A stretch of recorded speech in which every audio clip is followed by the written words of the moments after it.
Hello everyone, welcome to Anagani commerce. Students, ఇవాళ CMA inter financial accounting నుండి మనం చేయబోతున్నటువంటి video ఏంటి అంటే డిసెంబర్ 2025 ఎగ్జామ్కి వెళ్ళబోతున్నారండి. వాళ్ళకి ఫినాన్షియల్ అకౌంటింగ్ సంబంధించి నా అనాలిసిస్ ప్రకారంగా ప్రీవియస్ పేపర్స్ని తీసుకుంటే 90% వరకు నేను ఇలా వస్తుంది అనుకుంటున్నానండి. ఫస్ట్ ఫండమెంటల్స్ ఆఫ్ అకౌంటింగ్ తీసుకుంటే గనక బీఆర్ఎస్ బ్యాంక్ రీకన్సిలేషన్ స్టేట్మెంట్ నుంచి ఒక క్వశ్చన్ ఉంటుందని ఖచ్చితంగా అనుకుంటున్నానండి, 7 మార్కులకి. ఓకేనా? Next capital and revenue expenditure కానీ లేదా ట్రయల్ బ్యాలెన్స్ గురించి కానీ ఇస్తారా అనుకుంటున్నాను. బీఆర్ఎస్ మాత్రం ఖచ్చితంగా ఉంటుందని నా అంచనా. 90% వరకు మాత్రమే మనం గెస్ట్ చేయగలం, ఎందుకంటే అది బీకామ్ అలాగే బీబీఏలో మనకి పేపర్లు చూస్తే కనుక రిపీటేటివ్గా పాస్ట్ పేపర్స్ చూసుకుని నెక్స్ట్ ఏదైతే వస్తుందో రిపీట్ అయ్యే వాటిని బట్టి మనం అంచనా వేయగలుగుతాం, రిపీట్ అయ్యే వాటిని బట్టి నెక్స్ట్ ఏం వస్తాయి అనేది. కానీ ఇక్కడ మనకి సిఎంఏ పేపర్స్లో మనం చెప్పలేము కాబట్టి 90% వరకు నేను అనుకుంటున్నానండి. బ్యాంకు రీకన్సిలేషన్ స్టేట్మెంట్ 7 మార్క్స్కి వస్తుందని అనుకుంటున్నాను. సో ఆ ప్రకారంగా నేను వీడియో చేస్తున్నాను. ఓకే, నెక్స్ట్ అలాగే స్పెషల్ ట్రాన్సాక్షన్స్ ఉన్నాయి మనకి, కన్సైన్మెంట్, తర్వాత bills of exchange, joint venture. అయితే నేను బిల్స్ ఆఫ్ ఎక్స్చేంజ్ నుంచి అకామిడేషన్ బిల్స్ ఇస్తారనుకుంటున్నానండి. అకామిడేషన్ బిల్స్, దాని ప్రకారం నేను వీడియో చేస్తాను. ఆల్రెడీ నేను మన వీడియోస్లో మొత్తం టోటల్గా కంప్లీట్ చేసేసామండి. అంటే స్పెషల్ ట్రాన్సాక్షన్స్లో కన్సైన్మెంట్ చాప్టర్ మనకి స్టడీ మెటీరియల్ నుంచి చెప్పాము. అలాగే ప్రీవియస్ పేపర్స్ రివిజన్ క్లాసులు చేసాము, ప్రీవియస్ పేపర్స్ కూడా చేసామండి. ఓకే, ఇప్పుడు 2025 డిసెంబర్కి వస్తుందేమోనని నాది ఏంటంటే ఒక గెస్సింగ్ అంతే. సో 90% అనే చెప్తున్నాను నేను, 10% అనేది ఎలా అయినా వెళ్ళొచ్చు కదా. ఓకే, అంటే bills of exchange, accommodation bills అనుకుందాం. దీని తర్వాతకు వచ్చేటప్పటికి హయ్యర్ పర్చేస్, తర్వాత బ్రాంచ్ అకౌంటింగ్, నెక్స్ట్ వచ్చేటప్పుడు ఇన్సూరెన్స్ క్లెయిమ్స్. ఈ మొత్తం మీద నేను ఇప్పుడు చెప్పిన మొత్తం కవర్ చేస్తా. అంటే బీఆర్ఎస్ ఒకటి, trial balance adjusted trial balance ఒకటి, తర్వాత వచ్చేటప్పటికి bills of exchange accommodation bills, తర్వాత hire purchase, insurance claims, next వచ్చేటప్పుడు బ్రాంచ్ అకౌంటింగ్. ఓకే, వీలైతేనే టోటల్గా మొత్తం కూడా ఒకే వీడియోలో అప్లోడ్ చేయడానికి ట్రై చేస్తానండి. లేదంటే కనుక ఒక 3 or 2 వీడియోస్లో కంప్లీట్ చేద్దాం టోటల్గా. రైట్, ఇదేంటి అంటే 2025 రేపు డిసెంబర్ అటెంప్ట్ ఇచ్చే వాళ్ళకి చేస్తున్నటువంటి వీడియో. అంటే మినిమం అంటే మనకి పాస్ మార్క్స్తో పాటు అగ్రిగేషన్ రావాలి కదండి, ఒక 50 మార్క్స్ వచ్చేటట్టుగా నేను ప్లాన్ చేసి వీడియో చేస్తున్నానండి. ఓకే, స్క్రీన్ షేర్ చేద్దాం.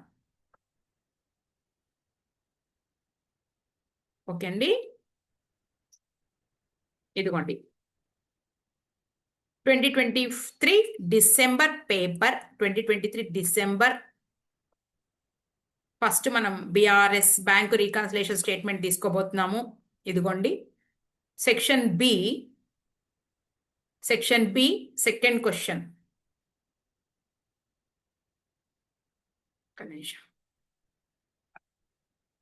Answer any 5 questions out of 7 questions given. Each question carries 14 marks. So 2లో ఏ అంటే ఇది 7 మార్క్స్ కండి ఫ్రమ్ బీఆర్ఎస్ చాప్టర్. ఇదిగోండి, Shri Sachin Chatterjee's cash book shows that he had అనగానే అర్థమైపోతుంది మనకి అసలు ఏం అడిగారు, ఏం తయారు చేయమన్నారు అది ఫస్ట్ రావాలండి. మనం ఎప్పుడైనా సరే సమ్లో ఏం అడిగారు అనేసి చూడండి. You are required to prepare adjusted cash book అలాగే bank reconciliation statement. Adjusted cash book or amended cash book అంటారండి. ఇది తయారు చేసిన తర్వాత ఈ అడ్జస్టెడ్ క్యాష్ బుక్తో వచ్చేటటువంటి బ్యాలెన్స్తో మనం బీఆర్ఎస్ ప్రిపేర్ చేస్తాం. ఇది ఓకేనా? అసలు అడ్జస్టెడ్ క్యాష్ బుక్లో ఏం తీసుకుంటారండి అనేది చూద్దామండి. ఫస్ట్ అడ్జస్టెడ్ క్యాష్ బుక్ తయారు చేసేటప్పుడు ఏం తీసుకుంటాము అంటే అంతకుముందు క్యాష్ బుక్ తయారు చేసేటప్పుడు ఏవైనా వదిలేస్తే ఇప్పుడు నువ్వు రాసుకో. తర్వాత ఇంకొక పాయింట్, ఏమైనా ఎర్రర్స్ చేసామా, తప్పులు చేసామా క్యాష్ బుక్లో, సరే ఇప్పుడు కరెక్ట్ చేసుకో. అర్థమవుతుందండి నేనేం చెప్పాను? ఏమైనా మిస్టేక్స్ చేసామా అంటే ఎర్రర్స్ ఏమైనా చేసామా అవి కరెక్ట్ చేసుకో. అలాగే ఏమైనా రాయకుండా వదిలేసామా ఇప్పుడు కరెక్ట్ చేసుకో అని చెప్తుంది అడ్జస్టెడ్ క్యాష్ బుక్. క్లియరా? సో అందుకని ఏమంటున్నామంటే transactions which are omitted in cash book, అవి తీసుకోండి. ఇప్పుడు దాంతోపాటు ఎర్రర్స్ ఇన్ సిబి, ఏమైనా తప్పులు చేస్తే అవి తీసుకోండి. మరి ఏమి తీసుకోకూడదండి? దీనికి రివర్స్, ఎర్రర్స్ ఇన్ పాస్బుక్ తీసుకోమాక, ఎర్రర్స్ ఇన్ పాస్బుక్ తీసుకోమాక. అలాగే ట్రాన్సాక్షన్స్ ఏవైతే మనం ఆల్రెడీ రికార్డ్ చేశామో, ఏవైతే క్యాష్ బుక్లో రికార్డ్ చేశామో క్యాష్ బుక్లో వాటిని తీసుకోవద్దు. The transactions which are already recorded in cash book, okay, వాటిని తీసుకోవద్దు. మరి వాటిని ఎక్కడ తీసుకోవాలండి? పాస్బుక్లో ఎర్రర్స్ అయినా, అలాగే క్యాష్ బుక్లో ఎంటర్ చేసి బ్యాంకులో ఏవైతే మనం రాయలేదో అవి మాత్రము, అలాంటివన్నీ కూడా మనం బీఆర్ఎస్లో బ్యాంక్ రీకన్సిలేషన్ స్టేట్మెంట్లో తీసుకోండి. అర్థమైందా? చిన్న పాయింట్ అండి, ఏం లేదు. క్యాష్ బుక్లో ఏవైతే ఎంటర్ చేయలేదో వాటిని, అలాగే క్యాష్ బుక్లో తప్పులు ఏవైనా ఉన్నాయో వాటిని మనం అమెండెడ్ క్యాష్ బుక్లో తీసుకోవాలి. ఓకేనా? అలాగే పాస్బుక్కి సంబంధించి ఏవైతే పాస్బుక్లో ఎంటర్ చేయలేదో క్యాష్ బుక్లో ఎంటర్ చేసి, అలాగే ఏవైతే పాస్బుక్లో తప్పులు ఉన్నాయో వాటిని బీఆర్ఎస్లో తీసుకోండి. అయితే మనం బీఆర్ఎస్కి వచ్చేటప్పుడు అడ్జస్టెడ్ క్యాష్ బుక్ బ్యాలెన్స్తో బీఆర్ఎస్కి వస్తాము. అయితే మీకు ఇంకా చాలా క్లారిటీగా కావాలి మేడం అనేటట్టయితే కనుక నేను ప్లేలిస్ట్లో నేను ఇస్తానండి. ఆల్రెడీ మనం ఫినాన్షియల్ అకౌంటింగ్ సంబంధించి బీఆర్ఎస్ చాప్టర్ చేస్తున్నాము. అలాగే నేను ర్యాపిడ్ రివిజన్ అని చెప్పేసి ర్యాపిడ్ రివిజన్లో బీఆర్ఎస్ నేను చేస్తున్నానండి. ప్లేలిస్ట్లో ఇస్తాను. ఇంకా క్లారిటీగా మనకి డైరెక్ట్గా ఎగ్జామ్ ప్రాబ్లంలో రాకుండా ఎక్స్ప్లెయిన్ చేశాను, ఒకసారి చూడండి. రైట్? సరే, ఇప్పుడు మనం చేసే పాయింట్ ఏంటంటే, ఒక చిన్న పాయింట్ రాస్తున్నానండి ఇక్కడ. ఏమిటి అంటే, చెక్స్ ఇష్యూడ్, మనకు వచ్చేటటువంటివి ఇవే కనిపించేవి. Checks issued but not presented for payment అంటే బ్యాంక్ బుక్ అంటే పాస్బుక్ అండ్ క్యాష్ బుక్ మధ్య డిఫరెన్స్ కనిపిస్తానికి ఉండేటటువంటి రీజన్స్ ఒక 5-6 అంతే. Checks issued but not presented for payment ఇవే కనిపిస్తాయండి మీకు. వీటి వల్ల ఏం జరిగింది అనేది మనం తెలుసుకుంటే సమ్లోకి వెళ్ళిపోదాం. ఇది ఒకటి. Second one, cheques deposited into bank, cheques deposited into bank but not collected or credited, ఏదైనా అనొచ్చు. Next third point, a customer directly deposit into bank. కొన్ని కీ పాయింట్స్ చెప్పుకుంటూ వెళ్ళిపోతానండి నేను. Fourth, insurance premium paid by the bank under the, అలాగే ఇంకోటి అండి, ఏదైనా కలెక్షన్ చేసుకుంటే డివిడెండ్ ఏదైనా కలెక్ట్ చేసుకుంటే కనుక, and dividend is collected by the bank under the standing instructions of the standing instructions of the customer అంటే బ్యాంకుకి కస్టమర్ అండి. ఇక్కడ మన సినిమాలో ఉంది ఎవరు అంటే మన ట్రేడర్, కస్టమర్. ఇంకొక పాయింట్ అండి, ఇక్కడ బిజినెస్ చేసేటటువంటి ట్రేడరు బ్యాంక్లో ఓపెన్ చేసే అకౌంట్ నేమ్ ఏంటి అండి? సేవింగ్స్ అకౌంటా? కాదండి, కరెంట్ అకౌంట్. నెక్స్ట్ ఇంకొకటి, ఎర్రర్స్ ఇన్ క్యాష్ బుక్ అలాగే ఎర్రర్స్ ఇన్ పాస్బుక్. ఇవి కూడా రెండిటి మధ్య డిఫరెన్సెస్కి రీజన్స్. ఓకేనా? ఇలా. లేదంటే ఏదైనా చెక్ ఒక బుక్లో ఎంటర్ చేసి ఇంకొక బుక్లో ఎంటర్ చేయకపోవడం, ఇవన్నీ కూడా మెయిన్ రీజన్స్. ఓకే, క్లియరా? ఇదొక పాయింట్. నెక్స్ట్ ఇంకొకటి, ఇక్కడ నీకు క్యాష్ బుక్ డెబిట్ బ్యాలెన్స్ అన్నారండి. క్యాష్ బుక్ డెబిట్ బ్యాలెన్స్ అన్నారు అంటే దీని పేరు ఏంటి అంటే ఫేవరబుల్ బ్యాలెన్స్. ఇదే నీకు పాస్బుక్ వచ్చేటప్పటికి పాస్బుక్ క్రెడిట్ బ్యాలెన్స్ అవుతుందండి. క్రెడిట్ బ్యాలెన్స్ అదవుతుందండి. ఫేవరబుల్ బ్యాలెన్స్ అనమాట, రెండింటికి కూడా ఫేవరబుల్ బ్యాలెన్స్. అదే పాస్బుక్ అయితే credit balance. Next, cash book నీకు క్రెడిట్ బ్యాలెన్స్ అంటే అన్ఫేవరబుల్ అండి, అన్ఫేవరబుల్. ఓకేనా? అదే నీకు పాస్బుక్ అయితేనేమో డెబిట్ బ్యాలెన్స్ అవుతుంది, డెబిట్ బ్యాలెన్స్. దీనికే ఇంకొక పేరు ఏంటి అంటే ఓవర్ డ్రాఫ్ట్. ఓకేనా? ఓవర్ డ్రాఫ్ట్, ఇది ఒకటి గుర్తుపెట్టుకోండి అండి. రైట్? సరే, ఇప్పుడు ఒక పాయింట్ చూద్దాం. ఇప్పుడు మనము ఓవర్ డ్రాఫ్ట్ బ్యాలెన్స్ కాకుండా బ్యాలెన్స్ ఉందండి, మనకి బ్యాంక్లో బ్యాలెన్స్ ఉంది, అప్పు లేదు, నిల్వలో ఉన్నాము. అలాంటప్పుడు ఒక్కొక్క పాయింట్ ఎలా చూస్తాము? Checks issued but not presented for payment. 3 questions వేసుకోండి, 3 క్వశ్చన్స్ అంతే. ఓకే, ఇక్కడ ముందు మనం చేసేటటువంటి ఈ చాప్టర్లో మెయిన్ బుక్స్ ఏంటి అంటే cash book, passbook. Okay, cash book is prepared by the trader. Okay, cash book with bank column అండి. మళ్ళీ ఇంకొక point, cash book with bank column. ఈ పాస్బుక్ ఇంకొక పేరు ఏంటి అంటే బ్యాంక్ స్టేట్మెంట్. బ్యాంక్ స్టేట్మెంట్ అని కూడా పిలవచ్చు. Passbook is prepared by the banker అండి. క్లియరా? ఓకే, ట్రేడర్ బ్యాంక్లో ఓపెన్ చేసేటటువంటి అకౌంట్ పేరు ఏంటంటే కరెంట్ అకౌంట్. ఇంతవరకు గుర్తుపెట్టుకోండి. నెక్స్ట్, ఇక్కడ క్యాష్ బుక్, పాస్బుక్ ఈ 2 బుక్స్ మధ్య సమన్వయం లోపించింది. ఓకేనా? రీకన్సిలేషన్ స్టేట్మెంట్ మనం ఇప్పుడు సమన్వయం చేయబోతున్నాము, రీకన్సైల్ చేయబోతున్నాము క్యాష్ బుక్, పాస్బుక్. క్లియర్? సరే, ట్రేడర్ ప్రిపేర్ చేస్తాడు. Cash book is prepared by the trader. Cash book with bank column అనే మాట్లాడాలి మనం, క్యాష్ కాలంతో కాదు. Right, 2 books. Cheques issued but not presented for payment. ప్రతి పాయింట్, ప్రతి ఈ స్టేట్మెంట్ ఏదైతే ఉందో ప్రతి దాంట్లో కూడా నువ్వేంటంటే 3 క్వశ్చన్స్ వస్తాయి. ఒకటి క్యాష్ బుక్, పాస్బుక్, ఈ రెండిట్లో 3 క్వశ్చన్స్. ఒకటి ఏంటంటే చెక్స్ ఇష్యూడ్ అనగానే ఫస్ట్ క్వశ్చన్, ఎవరు ఇష్యూ చేశారు చెక్? ఓకే, చెక్ ఇష్యూ చేసే రైట్ ఎవరికి ఉంది? ఏమండి, బిజినెస్ చేసే ఎవడు వాడికే కదండి ఉండేది. So cheques issued by the trader అండి. ట్రేడర్ ఇష్యూ చేస్తారు. చెక్ ఇష్యూ ఎవరు చేస్తారండి? Trader. So impact on, first ఏంటి? Impact on which book. First question ఏంటంటే ఇక్కడ రాస్తున్నాను నేను ఫస్ట్ క్వశ్చన్, ఇంకా అయిపోయింది. ఈ 3 నేర్చుకుంటే సరిపోద్ది. ఇంపాక్ట్ ఆన్ విచ్ బుక్, ఇది ఫస్ట్ క్వశ్చన్. సెకండ్ క్వశ్చన్, ఈ ఇంపాక్ట్ వలన ఏమైంది? ఇంక్రీజ్ ఆర్ డిక్రీజ్, ఇంక్రీజ్ అయిందా, డిక్రీజ్ అయిందా? ఓకేనా? తర్వాత థర్డ్ క్వశ్చన్, ఆ ఇంక్రీజ్ ఆర్ డిక్రీజ్ వలన మనం ఏం చేయాలి? ఓకేనా, ఏమి చెయ్యాలి అంటే ఏ బుక్ని మనం ఇంక్రీజ్ చేయాలి, ఏ బుక్ని డిక్రీజ్ చేయాలి. దేని ప్రకారం ఆధారపడి ఉందంటే మనకి ఇచ్చినటువంటి సమ్లో ఇచ్చినటువంటి బ్యాలెన్స్ ఏ బుక్ ప్రకారం ఇస్తారో దాని ప్రకారంగా మనకి థర్డ్ క్వశ్చన్ ఆధారపడి ఉంది. బ్యాలెన్స్ అంటే ఏంటి? మనకి స్టార్టింగ్లోనే బ్యాలెన్స్ యాజ్ పర్ క్యాష్ బుక్కా, బ్యాలెన్స్ యాజ్ పర్ పాస్ బుక్కా. ఓకే, దాని ప్రకారం మనకి ఇచ్చినటువంటి సమ్లో ఇచ్చేటటువంటి బుక్ మీద ఆధారపడి ఉంటుంది. పాస్బుక్ బ్యాలెన్సా, క్యాష్ బుక్ బ్యాలెన్సా, డిపెండింగ్ అపాన్ given book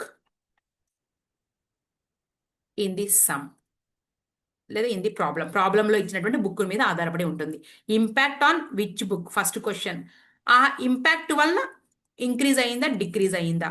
తర్వాత ఏం చెయ్యాలి అనేది దేని మీద ఆధారపడి ఉంటుందని మనకు సమ్లో ఇచ్చినటువంటి ఆ బుక్ మీద balance. Okay, right, first point. Cheques issued but not presented for payment అనగానే ఇంపాక్ట్ ఆన్ విచ్ బుక్, ఎవరండి చెక్స్ ఇష్యూ చేసేటటువంటి రైట్ ఎవరికి ఉందండి? ట్రేడర్కి. ట్రేడర్ దగ్గర ఉండే బుక్ ఏంటండి? Cash book. So cash book, పాస్బుక్లో impact on cash book, first question వచ్చేసిందండి మనకి. ఆ ఇంపాక్ట్ వలన ఏమైంది? వాట్ హ్యాపెండ్, ఏమైంది అంటే ఇష్యూ అంటే పేమెంట్ జరగడం వల్ల క్యాష్ బుక్ ఏమైందంటే క్యాష్ బుక్ బ్యాలెన్స్ డిక్రీజ్, తగ్గిపోయింది. ఒక పేమెంట్ వల్ల క్యాష్ బుక్ తగ్గిపోయింది, అది కూడా చెప్పేశాం. మరి బ్యాలెన్స్ యాజ్ పర్ దేని ప్రకారం ఇచ్చారు దాని ప్రకారంగానే మనము చేయాల్సి ఉంటుంది. థర్డ్ పాయింట్, ఒకవేళ balance as per cash book అంటే మనం తగ్గిపోయినటువంటి క్యాష్ బుక్ని పెంచుతామండి, యాడ్ చేస్తాము. అదే బ్యాలెన్స్ యాజ్ పర్ పాస్బుక్ అంటే దానికి రివర్స్లో, అంతే. Cheques deposited in to bank but not collected. ఏమంటే ఎవరు డిపాజిట్ చేశారండి? ట్రేడర్ దగ్గరికి వచ్చినటువంటి చెక్కుల్ని trader cash book with bank column అంటే బ్యాంకు కాలంలో రాసుకున్న తర్వాత, సో క్యాష్ బుక్, పాస్బుక్లో క్యాష్ బుక్ మీద ఇంపాక్ట్ పడింది. ఆ ఇంపాక్ట్ వలన చెక్స్ రాసుకున్నాడు కాబట్టి క్యాష్ బుక్ ఇంక్రీజ్ అయింది, కానీ కలెక్ట్ అవ్వలేదు బ్యాంకులో కాబట్టి పాస్బుక్ డిక్రీజ్గా కనబడుతుంది. మరి సమన్వయం చేయాలి అంటే, రికన్సైల్ చేయాలి అంటే ఏం చేయాలి? ఇచ్చినటువంటి బుక్ ఆధారంగా చేయాలి. A customer directly deposit in to bank, cash book, passbook. ఏమండి, క్లియర్గా చెప్పారు కదండి. డిపాజిట్ ఇన్ టు బ్యాంక్ అన్నప్పుడు మీకేంటండి బాధ? ఇంపాక్ట్ ఆన్ పాస్బుక్, ఒక కస్టమర్ డైరెక్ట్గా మనకి ఇవ్వకుండా మన దగ్గర సరుకులు కొనుక్కొని తీసుకెళ్లి బ్యాంక్లో మన అకౌంట్లో డబ్బుల్ని క్రెడిట్ చేశాడు. So passbook is increased, passbook పెరుగుతుంది. రైట్, సో క్యాష్ బుక్ డిక్రీజ్గా ఉంది. సెకండ్ 2 పాయింట్లు అయిపోయినాయండి. థర్డ్ పాయింట్, మనకి ఇచ్చినటువంటి బుక్ ఆధారంగా చేయాలి. Insurance premium paid by the bank, క్లియర్గా చెప్పారు కదండి, పెయిడ్ బై బ్యాంక్ అని. సో క్యాష్ బుక్, పాస్బుక్లో ఇంపాక్ట్ ఆన్ పాస్బుక్, పేమెంట్ వల్ల పాస్బుక్ డిక్రీజ్ అవుతుంది. సో మనం ఏం చేయాలి అంటే మనకి ఇచ్చినటువంటి బ్యాలెన్స్ ఏదైతే ఉందో అది లెక్కలో ఇచ్చినటువంటి దాని ప్రకారముగా. Next errors in CB, errors in passbook, ఇది ఒక పాయింట్ అండి. క్యాష్ బుక్ పాస్బుక్ వాళ్ళే చెప్పారు కదండి, ఎర్రర్ జరిగింది క్యాష్ బుక్ లో అంటే ఇంపాక్ట్ అని క్యాష్ బుక్ ఆ జరిగినటువంటి ఎర్రర్ ఏదో దాని ప్రకారంగా అండి. ఓకే, అది ఇంక్రీజ్ అయ్యేదా డిక్రీజ్ అయ్యేదా దాని ప్రకారం చూస్తాం. అలాగే పాస్బుక్ లో ఇంపాక్ట్ పాస్బుక్ క్లియరా ఇలా. సరే, ఇక్కడ balance as per cash book లేదా పాస్బుక్ అంటే మనం ఇవన్నీ పాయింట్స్ చెప్పానండి. లేదు మేడం, ఇక్కడ ఫేవరబుల్ బ్యాలెన్స్ కాదండి, ఓవర్ డ్రాఫ్ట్ బ్యాలెన్స్ మేడం అని చెప్పారు. నువ్వు ఓవర్ డ్రాఫ్ట్ బ్యాలెన్స్ దీన్ని ఏమంటారండి, మనకి అన్ఫేవరబుల్ బ్యాలెన్స్ ఇచ్చారండి. అది ఏ బుక్ అనేది నేనేం చెప్పట్లేదు. ఇప్పుడు నేను 2 క్వశ్చన్స్ మనం తెలుసుకున్నామంటే థర్డ్ క్వశ్చన్ ఆటోమేటిక్గా మనకి థర్డ్ క్వశ్చన్ కాన్సెప్ట్ తెలుస్తుంది. Checks issued but not presented for payment అన్నప్పుడు 2 బుక్స్ ఉన్నాయండి మా దగ్గర, క్యాష్ బుక్ పాస్బుక్ తో మనం లెక్క చేస్తున్నాము. ఇక్కడ ఫండమెంటల్ ఏం మారదండి, ఇందాక ఎలా అయితే ఇంపాక్ట్ క్యాష్ బుక్ పడిందో ఇప్పుడు కూడా క్యాష్ బుక్ మీద ఇంపాక్ట్ పడుతుంది. అయితే చెక్స్ ఇష్యూడ్ అనగానే ఒక పేమెంట్ జరగడం వలన ఏమవుతుందంటే క్యాష్ బుక్ పెరుగుద్ది, అది ఎలాగో చెప్తా. మీ జేబులో 100 రూపాయలు ఉన్నాయండి, 100 రూపీస్ ఉన్నప్పుడు ఏమంటామంటే నా దగ్గర నేను 100 రూపాయల నిల్వలో ఉన్నాను. అర్థమవుతుందా, మీ దగ్గర 100 రూపాయలు జేబులో ఉన్నప్పుడు యాక్చువల్గా ఆ డబ్బులు మీవైనప్పుడు ఆ 100 రూపాయలు మీ దగ్గర ఉన్నప్పుడు నా దగ్గర నిల్వ 100 రూపాయలు అన్నావు బ్యాలెన్స్. ఓకే, అయితే ఆ 100 రూపాయల నుంచి ఒక 10 రూపీస్ ఎవరికైనా పే చేస్తే ఆ నిల్వ ఏమవుతుందంటే 90 రూపాయలకు చేరుతుంది, అంటే ఆ బ్యాలెన్స్ తగ్గిపోయింది. రైట్. ఓకే, ఇప్పుడు 100 రూపీస్ నిల్వలో లేవండి, నువ్వు అప్పులో ఉన్నావు, ఓవర్ డ్రాఫ్ట్ లో ఉన్నావు, అంటే ఒక 100 రూపాయలు అప్పు చేసుకున్నావు ఎవరి దగ్గరో. అయితే ఇంకో 10 రూపాయలు ఇంకా వేరే వాళ్ళకి పే చేయాల్సి ఉన్నావు. ఆ 10 రూపాయలు అప్పు తీర్చడం కోసం మళ్ళీ వేరే వాళ్ళ దగ్గర అప్పు చేశావు. అంటే 100 రూపాయలు ఓవర్ డ్రాఫ్ట్ అంటే 100 రూపాయల అప్పల్లా ఎంతకి రీచ్ అయిందండి, 110కి రీచ్ అయ్యింది. అర్థమవుతుందండి. ఒక పేమెంట్ వలన అప్పుల్లో ఉన్న మనము ఏమవుతుంది అంటే మన అప్పుని ఇంకా పెంచుకుంటాం అంతే. So impact on cash book no change, కానీ ఓవర్ డ్రాఫ్ట్ కాబట్టి చెక్స్ ఇష్యూడ్ అంటే ఒక పేమెంట్ వలన అప్పు ఇంక్రీజ్ అయింది. మరి ఏమి చేయాలి, ఇచ్చినటువంటి బుక్ ఏదైతే ఉందో దాని ప్రకారంగా మనం సమానం చేస్తాం. Next, checks deposit in to bank but not collected. Right. ఒక 100 రూపాయలు అప్పులో ఉన్న నువ్వు ఎవరో పాపం ఎప్పుడో పాస్ట్లో ఒక 10 రూపాయలు నీ ఫ్రెండ్కి అప్పు ఇచ్చావు, ఇంతకుముందు నువ్వు ఇచ్చావు అప్పు, వాడు తిరిగి నీకు ఇచ్చేసాడండి. ఆ జేబులోకి ఏమైందంటే ఆ 10 రూపాయలు జేబులో వేసుకున్నావు. ఇప్పుడు నువ్వు 100 రూపాయలు అప్పులో లేవండి, 90 రూపాయలు అప్పులోనే ఉన్నావు. ఎందుకు అంటే మీ ఫ్రెండ్ ఇచ్చిన 10 రూపాయలతో 100 రూపాయల అప్పులో 10 రూపీస్ క్లియర్ చేసేసావు. సో మనం impact on cash book no change. ఓకేనా, ఇందాకట్లాగానే క్యాష్ బుక్కే, కానీ cash book overdraft balance decrease. A customer directly deposit in to bank, impact on passbook. ఏమండి, impact on passbook. Okay, passbook మీద impact పడిందండి. ఒక కస్టమర్ డైరెక్ట్గా బ్యాంక్లో డిపాజిట్ చేయడం వలన పాస్బుక్లో మనకి ఓట్ అవుట్ బ్యాలెన్స్ ఏదైతే ఉందో తగ్గించుకోవచ్చండి. ఇక్కడ వీడికి ఇంకా తెలియలేదు అంతే. Insurance premium paid by the bank అనగానే ఇంపాక్ట్ ఆన్ పాస్బుక్, ఒక పేమెంట్ వలన పాస్బుక్ ఓట్ అవుట్ బ్యాలెన్స్ ఏమైంది అంటే పెరిగింది అంతే. Errors in cash book, errors in passbook, వాటి ప్రకారంగా ఇచ్చినటువంటి పాయింట్ ప్రకారం చేస్తాం ఇంతే. రైట్. ఇక సమ్లోకి వచ్చాయి. ఇక్కడ అడ్జస్టెడ్ క్యాష్ బుక్ అన్నారు కదండి, ఇందాకే చెప్పుకున్నా. అడ్జస్టెడ్ క్యాష్ బుక్ అంటే ఏవైతే క్యాష్ బుక్ లో రాయలేదు ఇప్పుడు రాయి, ఏవైతే క్యాష్ బుక్ లో తప్పులు చేసావు ఇప్పుడు రాయి, ఏవైతే క్యాష్ బుక్ లో రాయకుండా మర్చిపోయావు ఇప్పుడు రాయి అంతే. చూద్దాం. మరి బీఆర్ఎస్ లో రాసేది ఏంటి, ఏవైతే నువ్వు పాస్బుక్ లో రాయలేదు అవి రాయి, ఏవైతే పాస్బుక్ లో తప్పులు చేసావో అవి చేయి అంతే. ఫస్ట్ పాయింట్, అసలు ఇచ్చింది a balance, overdraft balance as per అంతే క్యాష్ బుక్. ఇప్పుడు మనము అడ్జస్ట్ చేసి మనకు మామూలుగా క్యాష్ బుక్ బ్యాలెన్స్ ఇచ్చారండి, ఇప్పుడు మనం అడ్జస్ట్ చేసిన తర్వాత మనం బీఆర్ఎస్ చేస్తాము. ఇది ఏంటి అంటే అడ్జస్టెడ్ సిబి. ఇటు రాసేది రిసిప్ట్, ఇటు రాసేది payment. Checks issued 1500 had been entered in the cash book but had been presented into bank 1000 rupees. 1500 రూపాయలు చెక్స్ ఇష్యూ చేస్తే 1000 రూపాయలే ప్రెజెంట్ అయినాయి, 500 రూపాయలు అవ్వాలా. దీన్ని నువ్వు క్యాష్ బుక్ లో రాసుకున్నావు కాబట్టి లీవ్ ఇట్. ఇది ఎక్కడొస్తుంది, బీఆర్ఎస్ లో వస్తుంది. మరి ఎక్కడ వస్తుంది బీఆర్ఎస్ లో, ఓవర్ డ్రాఫ్ట్ చేస్తున్నాం, cash book passbook, impact on cash book. Over draft లో ఒక పేమెంట్ జరగడం వలన ఏమైందండి, అసలే అప్పుల్లో ఉన్నామండి, ఇంకా అప్పు పెరిగిందండి. Cash book increase, passbook decrease, మనకిచ్చింది క్యాష్ బుక్ కాబట్టి పెరిగిన క్యాష్ బుక్ ని తగ్గించు. సో ఈ పాయింట్ లెస్ లో రాసుకో. Next, dividend amounting to 150 rupees had been directly deposit in to bank. Dividend collect అయిందండి, కానీ బ్యాంక్ లో రాశారు, క్యాష్ బుక్ లో రాయలా. ఏవైతే నువ్వు క్యాష్ బుక్ లో రాయలేదో ఇప్పుడు సర్దుబాటు చెయ్యి.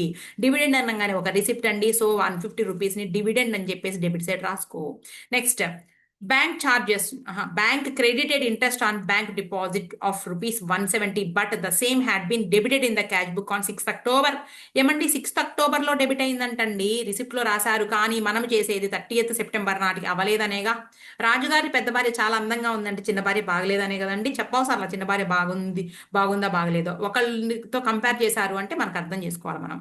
అలాగే ఇక్కడ ఏంటి, bank had credited interest on bank deposit 170 rupees, but the same had been debited in the cash book on 6th October. అంటే అక్టోబర్లో రాశారు అంటే ఇక్కడ అర్థం ఏంటి, సెప్టెంబర్లో రాయలేదు అని చెప్పాల్సిన అవసరం లేదండి. సెప్టెంబర్ 30th కన్నా ముందు రాయలేదు అని మనం అర్థం చేసుకోవాలి. సో 170 రూపీస్ ఏదైతే ఉందో ఇప్పుడు నువ్వు సరి చేసుకో. నెక్స్ట్, ఎందుకంటే మనం వేసేటటువంటి డేట్ ఇక్కడ సెప్టెంబర్ 30th నాటికి కాబట్టి. Next, bank charge 50 rupees shown in the bank statement, but the same had not been entered in the cash book. Bank charges అంటండి, ఇవి కూడా క్యాష్ బుక్ లో ఎంటర్ చేయాలా, నువ్వు ఎంటర్ చేసుకోండి. ఏంటి బ్యాంక్ ఛార్జ్ అంటే ఒక పేమెంట్ అండి, so 50 rupees. Next, a cheque is issued to NK Chatterjee for 50 rupees was replaced when out of date. It was entered again in the cash book. No other entry being made. Both the cheques were included in the total of unpresent cheques. Both cheques అని అంటే ఇప్పుడు మనం 50 రూపీసే తీసుకోవాలండి. ఇదిగోండి, other వేరే entry ఏమీ రాయలేదు. ఒక 50 రూపీస్ ఏమైంది అంటే అవుట్ ఆఫ్ డేట్ అయిందట, సో రీప్లేస్ చేశారు. రీప్లేస్ చేసి దానికి ఎంట్రీ రాయలేదు, కానీ ఒక 50 రూపాయలు రాసుకోవాలి మనం. రీప్లేస్ చేసిన చెక్ గురించి 50 రూపాయలు రాసుకోవాలి. ఇక్కడ పాయింట్ ఏంటంటే cheques issued but not presented for payment. BRS లో రాసుకుంటామండి. బీఆర్ఎస్ లో కూడా ఇది యాడా లెస్సా ఆలోచిద్దాం. ఇదిగోండి, క్యాష్ బుక్ పాస్బుక్ లో ఇంపాక్ట్ ఆన్ క్యాష్ బుక్. ఆ ఇంపాక్ట్ వలన మనకి అప్పు, అవునా, ఏమవుతుందండి, ఓవర్ డ్రాఫ్ట్ బ్యాలెన్స్ ఏమవుతుంది, ఇంక్రీజ్ అయ్యిందండి. మనకి ఇచ్చింది క్యాష్ బుక్ కాబట్టి లెస్ చేసుకోండి. బీఆర్ఎస్ బ్యాంక్ రీకన్సిలేషన్ స్టేట్మెంట్ వేసినప్పుడు లెస్ లో అండి 50 rupees. Next, the receipt side of the cash book had been over cash. నేను ఇందాకే చెప్పున్నానండి, ఏవైతే క్యాష్ బుక్ లో రాయలేదో అవి రాయండి అడ్జస్టెడ్ క్యాష్ బుక్ లో. అలాగే ఏవైతే మిస్టేక్స్ చేశారో అవి కూడా మరి ఇప్పుడు సరి చేయండి.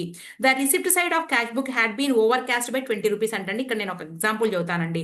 ఇది క్యాష్ బుక్ అండి, ఇదిగోండి క్యాష్ బుక్, రైట్. ఇది రిసిప్ట్ సైడ్, ఇది పేమెంట్ సైడ్ కదా. అయితే ఏమైంది, ఒకానొక డేట్ దగ్గర మనకి మొత్తం మనం యాడ్ చేస్తే 100 రూపీస్ అండి ఇలా కనిపించాలి. కానీ ఏమైందంటే the receipt side of the cash book had been over cast by 20 rupees. అయితే రిసిప్ట్ సైడ్ ఏమైంది అంటే 100 రూపాయలకు బదులుగా ఒక 20 రూపాయలు ఎక్స్ట్రా చూపించి 120 రూపాయలు చూపిస్తుందట. 120 రూపాయలు మరి సమానం కావాలంటే ఏం చేయాలంటే ఇక్కడ కూడా ఒక 20 రూపాయలు పడే సరిపోయింది, అవునా. పేమెంట్ సైడ్ కూడా ఒక 120 రూపీస్ పడేసే సరిపోయింది. సో మనం ఇప్పుడు ఏం చేద్దామంటే రెక్టిఫై చేస్తామండి. పేమెంట్లో ఒక 20 రూపీస్ వేస్తే సరిపోతుంది. Next, a cheque for a check for 20 rupees had been entered as a receipt in the cash book instead of a payment.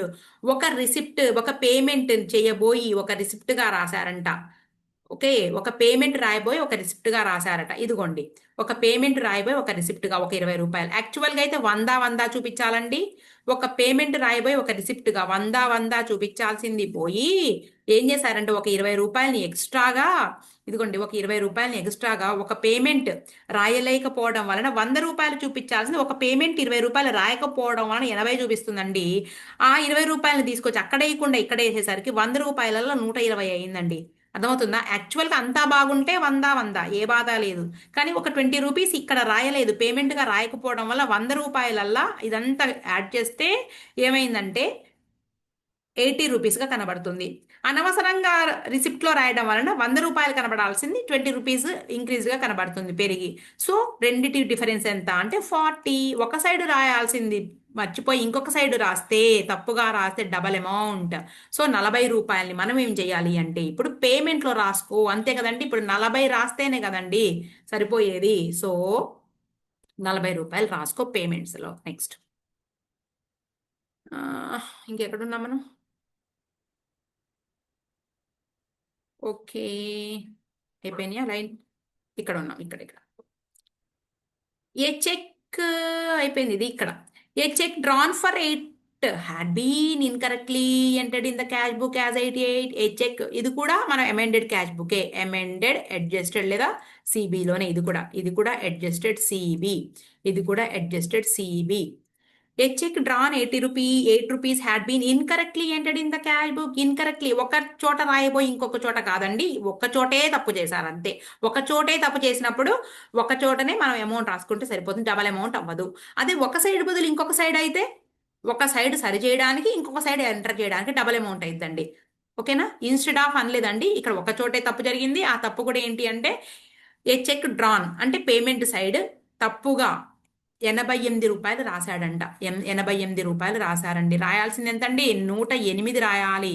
108 రాయాలి. 108 రాయాల్సింది పోయి వాడు ఇంకో 80 రూపాయలు రాసి దీన్ని 188 చేశాడు. 188 చేశాడు. మరి సరి చేయాలంటే దీనికి కూడా ఒక 80 కలుపు. ఓకేనా? రిసిప్ట్లో కూడా ఒక 80 కలుపు. అప్పుడు ఇది కూడా 188కి రీచ్ అయ్యిద్ది. సో రిసిప్ట్ సైడ్ 80 రూపీస్ అంతే. ఓకేనా? ఇంతే అయిపోయింది. ఇక మనం మిగిలిందంతా బీఆర్ఎస్ తయారు చేస్తాం. ఓకే, ఒకసారి సమ్ చూద్దామండి. సేమ్ పాయింట్స్లో డిసెంబర్ 2023 పేపరు, డిసెంబర్ 2023.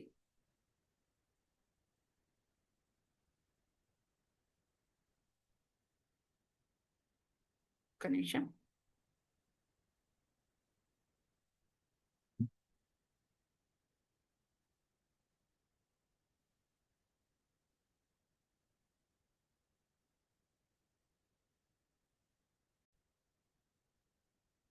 ఓకే అండి, ఇదిగోండి పాయింట్స్ చూడండి ఒకసారి. In the books of Sachin Chatterjee cash book with bank column. ఇంకో అమౌంట్స్ చూసుకోండి ఒకసారి. ఇందాక మనం సేమ్ నేను ఏవైతే చెప్పానో అవే. డివిడెండ్ ఎంటర్ చేయలేదు, ఓన్లీ బ్యాంక్లో ఎంటర్ అయిందండి డివిడెండ్. అలాగే బ్యాంక్ ఇంట్రెస్ట్ కూడా బ్యాంక్లో క్రియేట్ అయింది. సో మనం ఇప్పుడు క్యాష్ బుక్లో ఎంటర్ చేసాము. అలాగే ఒక మిస్టేక్ జరిగిందండి, 88 రూపీస్గా మనకు పేమెంట్ సైడ్ రాశారు. సో 8 రూపీస్ ఎంటర్ చేయాల్సింది పోయి పేమెంట్లో 88 రాశారు కాబట్టి ఒక 80 రూపీస్ని మనం తీసేయాలి కాబట్టి దాన్ని రిసిప్ట్లో వేసి సరిపోతుంది. అట్లాగే బ్యాంక్ ఛార్జెస్ 50 రూపీస్ అండి. తర్వాత ఓవర్ కాస్టింగ్ ఎర్రర్ ఏదైతే ఉందో 20 రూపాయలు ఎక్స్ట్రా యాడ్ చేశారు అది.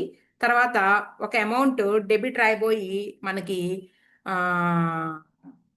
పేమెంట్ రాయిపోయి రిసిప్ట్గా రాయడం వల్ల రిసిప్ట్గా రాసిన ఒక 20 రూపీస్, పేమెంట్గా రాయకపోయినటువంటి ఒక పేమెంట్ 20 రూపాయలు, మొత్తం కలిపి 40 రూపీస్. చూసారా?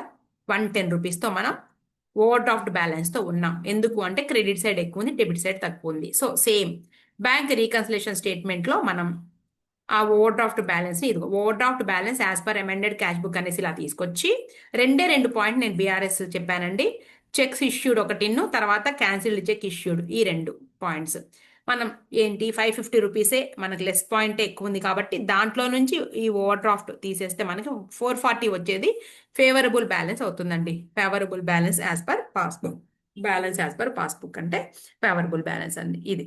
ఓకేనా? ఇది ఎప్పుడు ఇచ్చారండి ఈ సమ్? డిసెంబర్ 2023లో ఇచ్చారు. ఇప్పుడు మనం డిసెంబర్ 2024లో ఏమి ఇచ్చారనేది చూద్దాం.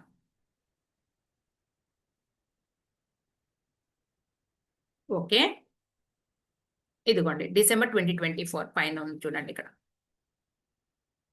డిసెంబర్ 2024.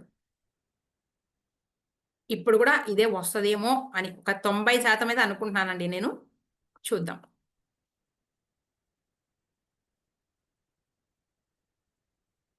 ఇవన్నీ చెప్పినాయేనండి, ప్లేలిస్ట్లో ఇస్తాను. ఒకటి ఏంటంటే మీకు స్పీడ్గా చూసుకుంటారనేది మళ్ళీ చేస్తున్నాను నేను వీడియో, అంతే. చూద్దాం ఏమన్నారు చూడండి.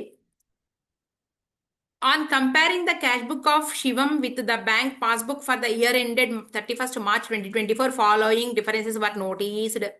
అసలు ఏమన్నారు? Prepare a bank reconciliation statement as on 31st March 2024. Date is very very important. If the balance as per cash book అండి, ఫేవరబుల్ బ్యాలెన్స్, రైట్. ఇదిగోండి అమౌంట్ ఇంత. అడ్జస్టెడ్ క్యాష్ బుక్ ఏం లేదు. ఒక్కొక్క పాయింట్ చూద్దాం. ఫేవరబుల్ బ్యాలెన్స్ అండి ఇది, CB PB. First question, impact on which book? Checks of 85,000 rupees deposited into the bank on 25th March. Checks amounting 25,000 rupees were collected on 5th April. మనం చేయాల్సింది March 2024 వరకు అండి. కానీ 5th ఏప్రిల్కి కలెక్ట్ అయిన చెక్కులు 25,000. అంటే మిగిలినవన్నీ కూడా బాగానే జరిగినాయి. కానీ ఈ 25,000 మాత్రము ఈ మార్చి తర్వాత, ఆఫ్టర్ మార్చ్ కాబట్టి ఈ 25,000 రూపీస్ని మనం ఇప్పుడు కన్సిడర్ చేయాలి. అయితే ఇక్కడ యాడా లెస్ అనేది చూద్దాం. Checks deposited into bank, cash book, impact on cash book. ఆ ఇంపాక్ట్ వలన క్యాష్ బుక్ ఏమవుతుందండి, ఇంక్రీజ్ అయ్యిందండి. పాస్బుక్ డిక్రీజ్ గా కనిపిస్తుంది. మనకి ఇచ్చినటువంటి balance as per cash book కాబట్టి ఇంక్రీజ్ అయిన క్యాష్ బుక్ ని మనం డిక్రీజ్ చేస్తాము. So point less. Next, checks amounting ₹38,000 drawn on 28th March, of which a check for 8,000 was presented 3rd April అండి. డేట్ మారింది అంటే మిగిలినవన్నీ కూడా బిఫోర్ ఏప్రిల్, కానీ ఇది ఒకటి మాత్రము ఆఫ్టర్. అంటే ఏంటి, మనకి ఇచ్చిన చేసేటటువంటి రికన్సైల్ చేసేటటువంటి ఏదైతే ఉందో దాని తర్వాత. సో ₹8,000 తీసుకోవాలండి కన్సిడరేషన్ లోకి.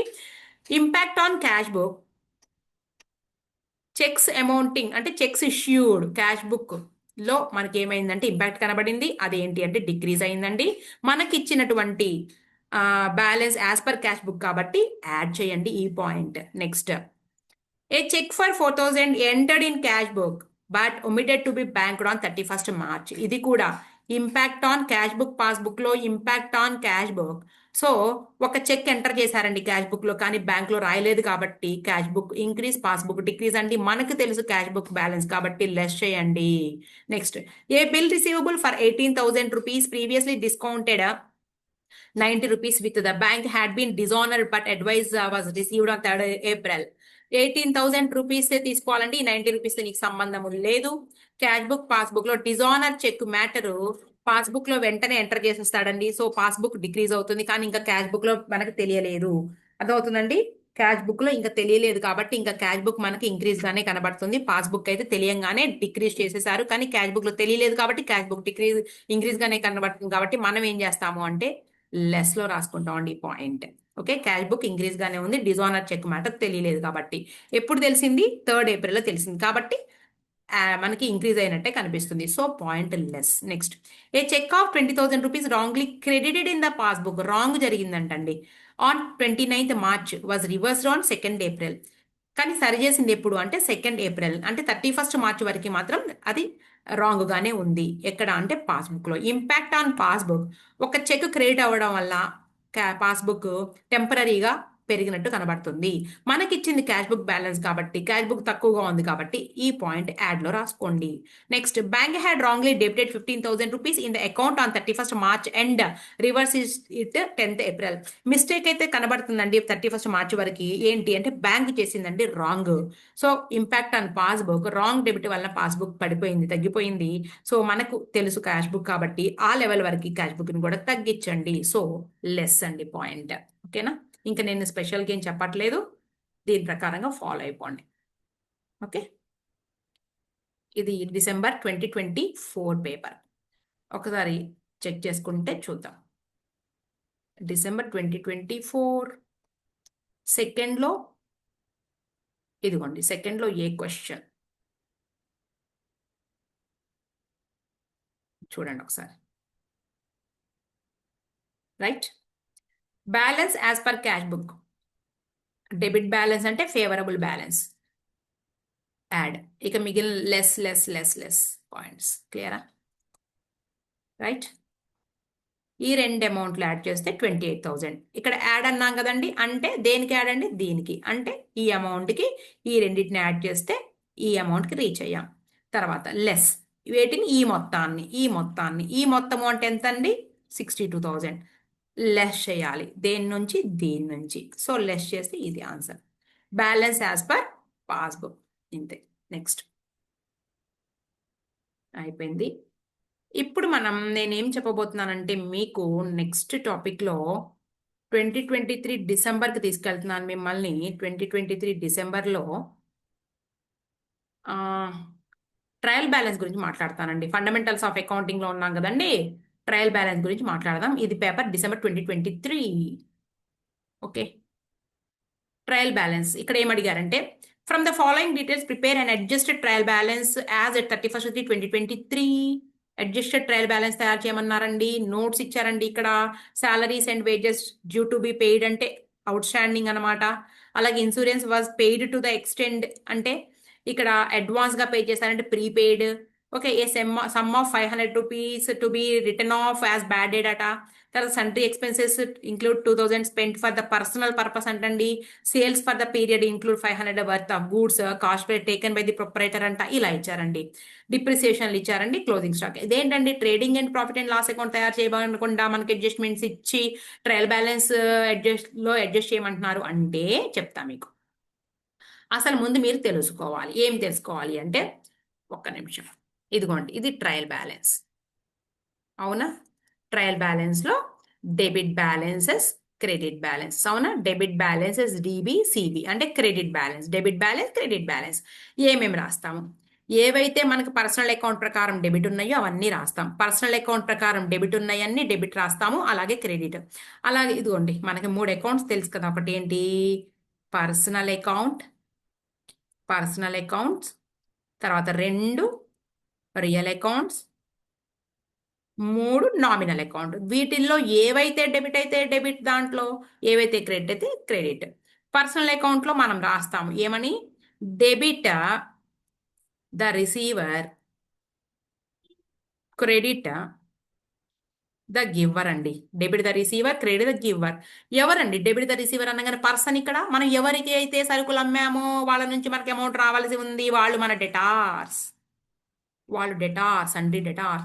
ఎవరి నుంచి అయితే మనం సరుకులు కొన్నామో వాళ్ళ నుంచి మనం వాళ్ళకి పేమెంట్ చేయాల్సి ఉన్నామండి, ఆ పర్సన్స్ వాళ్ళందరూ సండ్రీ క్రెడిటార్స్. వీళ్ళతో పాటు ఇంకా ఉన్నారండి representative personal account, representative representative personal accounts వాళ్ళు ఉన్నారండి. ఒకటి ఏంటి అంటే క్యాపిటల్ అండి, రిప్రజెంటేటివ్ పర్సనల్ అకౌంట్లో క్యాపిటల్ ఒకటి. అవి కాకుండా డెబిట్లో రాసేటటువంటి ఉన్నాయి, అలాగే క్రెడిట్లో రాసేటటువంటి ఉన్నాయి. ఎక్స్పెన్సెస్ అండి, ఆ ఎక్స్పెన్సెస్ కూడా అనకూడదు అలా ఎక్స్పెన్స్ అని.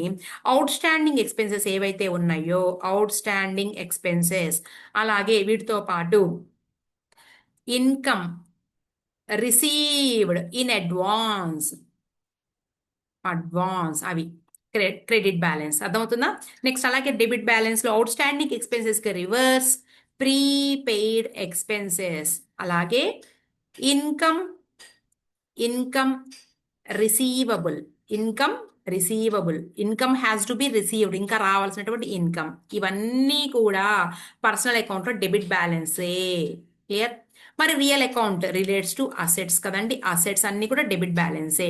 ఇక్కడ కూడా ఏం రాస్తామంటే debit what comes in, what comes in, credit what goes out, credit what goes out. క్లియరా. ఓకే, ఇది దేనికి రిలేటెడ్ అంటే అసెట్స్. తర్వాత నామినల్ నేచర్ ఏంటండి, ఎక్స్పెన్సెస్ లాసెస్, డెబిట్. డెబిట్ వేటినండి, ఎక్స్పెన్సెస్ లాసెస్. క్రెడిట్ ఏంటండి, incomes and gains, incomes and gains. Clear. సరే చూద్దాం ఇక. మనం ట్రయల్ బ్యాలెన్స్ రాసుకునేటటువంటి ప్రతి మ్యాటర్ కూడా ఏంటి అంటే ఈ పర్సనల్ అకౌంట్కి సంబంధించి డెబిట్ క్రెడిట్ రూల్స్ ఆధారంగానే. ఓకే, ఏముంటాయండి, మామూలుగా పర్చేజెస్ రాసుకుంటాం. నా దృష్టిలో పర్చేజ్ అనేది కూడా ఎక్స్పెన్సే. ఎందుకంటే నెంబర్ ఆఫ్ టైమ్స్ కొంటా ఉంటాడు గూడ్స్ కాబట్టి, గూడ్స్నే కదండి మనం పర్చేస్గా ట్రీట్ చేసేది. అలాంటి గూడ్స్ అమ్ముతాం కాబట్టి సేల్స్. నేను వీటిని అయితే కనుక ఎక్స్పెన్స్ ఇన్కమ్ కింద తీసుకుంటాను. ఓకేనా. సో అయినా కానీ సెపరేట్గా రాస్తున్నానండి. ఆల్ ఎక్స్పెన్సెస్ అండి, అవి ట్రేడింగ్ అకౌంట్ అయినా కావచ్చు లేదా పిఎండ్ఎల్ అకౌంట్కి సంబంధించిన ఇక్కడ నుంచి కేటగరీస్ చేస్తాం మనం. అలాగే ఆల్ ఇన్కమ్స్ అండి, ఆల్ ఇన్కమ్స్ ఏవైనా సరే. ఓకే, ఆల్ ఎక్స్పెన్స్ అంటే ఏంటండి, మనకి రెంట్ పెయిడా, అవునా, rent paid. Next wages, salaries, insurance, advertisement, ఇవన్నీ కూడా. మరి అలాగే డిస్కౌంట్ అలౌడ్, ఇవన్నీ. తర్వాత ఆల్ ఇన్కమ్స్ అంటే ఏంటండి, ఇక్కడ రెంట్ రిసీవ్డ్, అవునా, కమిషన్ రిసీవ్డ్, ఓకేనా, డిస్కౌంట్ రిసీవ్డ్, ఇవన్నీ కూడాను. దీంట్లో నుంచి అప్పుడు మనం కేటగరైజ్ చేస్తాం. వేజెస్ అనేది ట్రేడింగ్ అకౌంట్, శాలరీస్ అనేది పిఎండ్ఎల్ అకౌంట్ అని, అవునా. నెక్స్ట్ వీటితో పాటుగా ఏదైనా వేజెస్ గనక మనము ఈ సంవత్సరం పే చేయలేదండి, నెక్స్ట్ ఇయర్ పే చేస్తాము. ఓకేనా. Out standing wages, out standing wages, దాన్నే అవుట్ స్టాండింగ్ ఎక్స్పెన్స్ అంటున్నాను. మేడం క్రెడిట్ ఎందుకు చేసావు, నేను చెప్పా పర్సనల్ అకౌంట్లో రిప్రజెంటేటివ్ పర్సనల్ అకౌంట్ హెడ్ కిందకు వచ్చేది ఏంటి అంటే ఇదిగోండి out standing expenses, representative personal account కింద క్రెడిట్ బ్యాలెన్స్ చూపిస్తుంది. తర్వాత ఇన్కమ్, ఇన్కమ్ అన్నాను కదండి, ఇన్కమ్ ఎక్కడుందండి, సారీ ఇన్సూరెన్స్, అది ఇన్కమ్, ఆల్ ఇన్కమ్స్. అయితే ఒక ఇన్కమ్ అనేది నేను ముందుగానే రిసీవ్ చేసుకున్నా, income received in advance, income received in advance, ముందుగానే రిసీవ్ చేసుకున్నాను, ఇన్కమ్ రిసీవ్డ్ ఇన్ అడ్వాన్స్, ఇక్కడ వస్తుంది ఇన్కమ్ రిసీవ్డ్ ఇన్ అడ్వాన్స్. ఎందుకు అంటే అది ఈ సంవత్సరంది కాదండి, కానీ రిసీవ్ చేసుకున్నాము ఆత్రంతో, దానిని ఆ సంవత్సరం వచ్చే ఫ్యూచర్ ఇయర్ వరకు కూడా దానిని లయబిలిటీగానే సంస్థ ట్రీట్ చేస్తుంది, అందుకని. అలాగే నీకు ప్రీపెయిడ్ ఇన్సూరెన్స్ ఏదైనా, ప్రీపెయిడ్ ముందే పే చేశామండి, ముందే ప్రీపెయిడ్ ఇన్సూరెన్స్ ఏదైనా ఉంటే అది కూడా మనకి డెబిటే.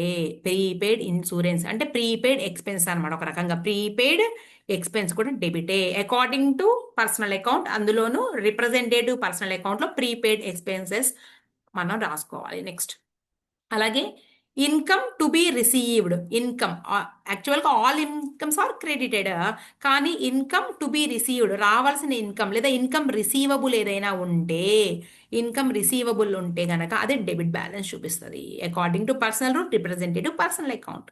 వీటితో పాటు అయిపోలేదు సినిమా, డెటార్స్ పర్సనల్ అకౌంట్ కదా, క్రెడిటార్స్ క్యాపిటల్, ఓకేనా, అసెట్స్ ఆల్ అసెట్స్ ఏవైతే ఉన్నాయో అవి, cash in hand, cash at bank, ఇలా అర్థమైందా. ఆ ట్రయల్ బ్యాలెన్స్ ఇలా ఉంటుంది. సరే తీసే, ఇక సమ్లోకి రండి. సమ్లోకి వచ్చేస్తే ఎక్స్ప్లెయిన్ చేద్దాం. ఓకే అండి, మనల్ని ట్రయల్ బ్యాలెన్స్ తయారు చేయమంటున్నారు. ఓకే, ఇక్కడ పాయింట్స్ ఇచ్చారు, వేటికి సంబంధించి మనం అడ్జస్ట్ చేయాలి అనేది చూద్దాం. ఇదిగో మీకు ఇది అర్థం కావాలంటే మళ్ళీ రండి, రండి పక్కకు రండి. ఇప్పుడండి మనకి ట్రయల్ బ్యాలెన్స్ తెలుసు, బాగా పరిచయం. Trial balance, debit balance, credit balance. Okay, ఒక పాయింట్ ఇచ్చారండి, వేజెస్. వేజెస్ 10,000 అన్నారండి. మనకేం చేస్తున్నారు, అడ్జస్ట్మెంట్లో అవుట్ స్టాండింగ్ వేజెస్ 5,000 అన్నారండి. అవుట్ స్టాండింగ్ వేజెస్ 5,000 అన్నారు.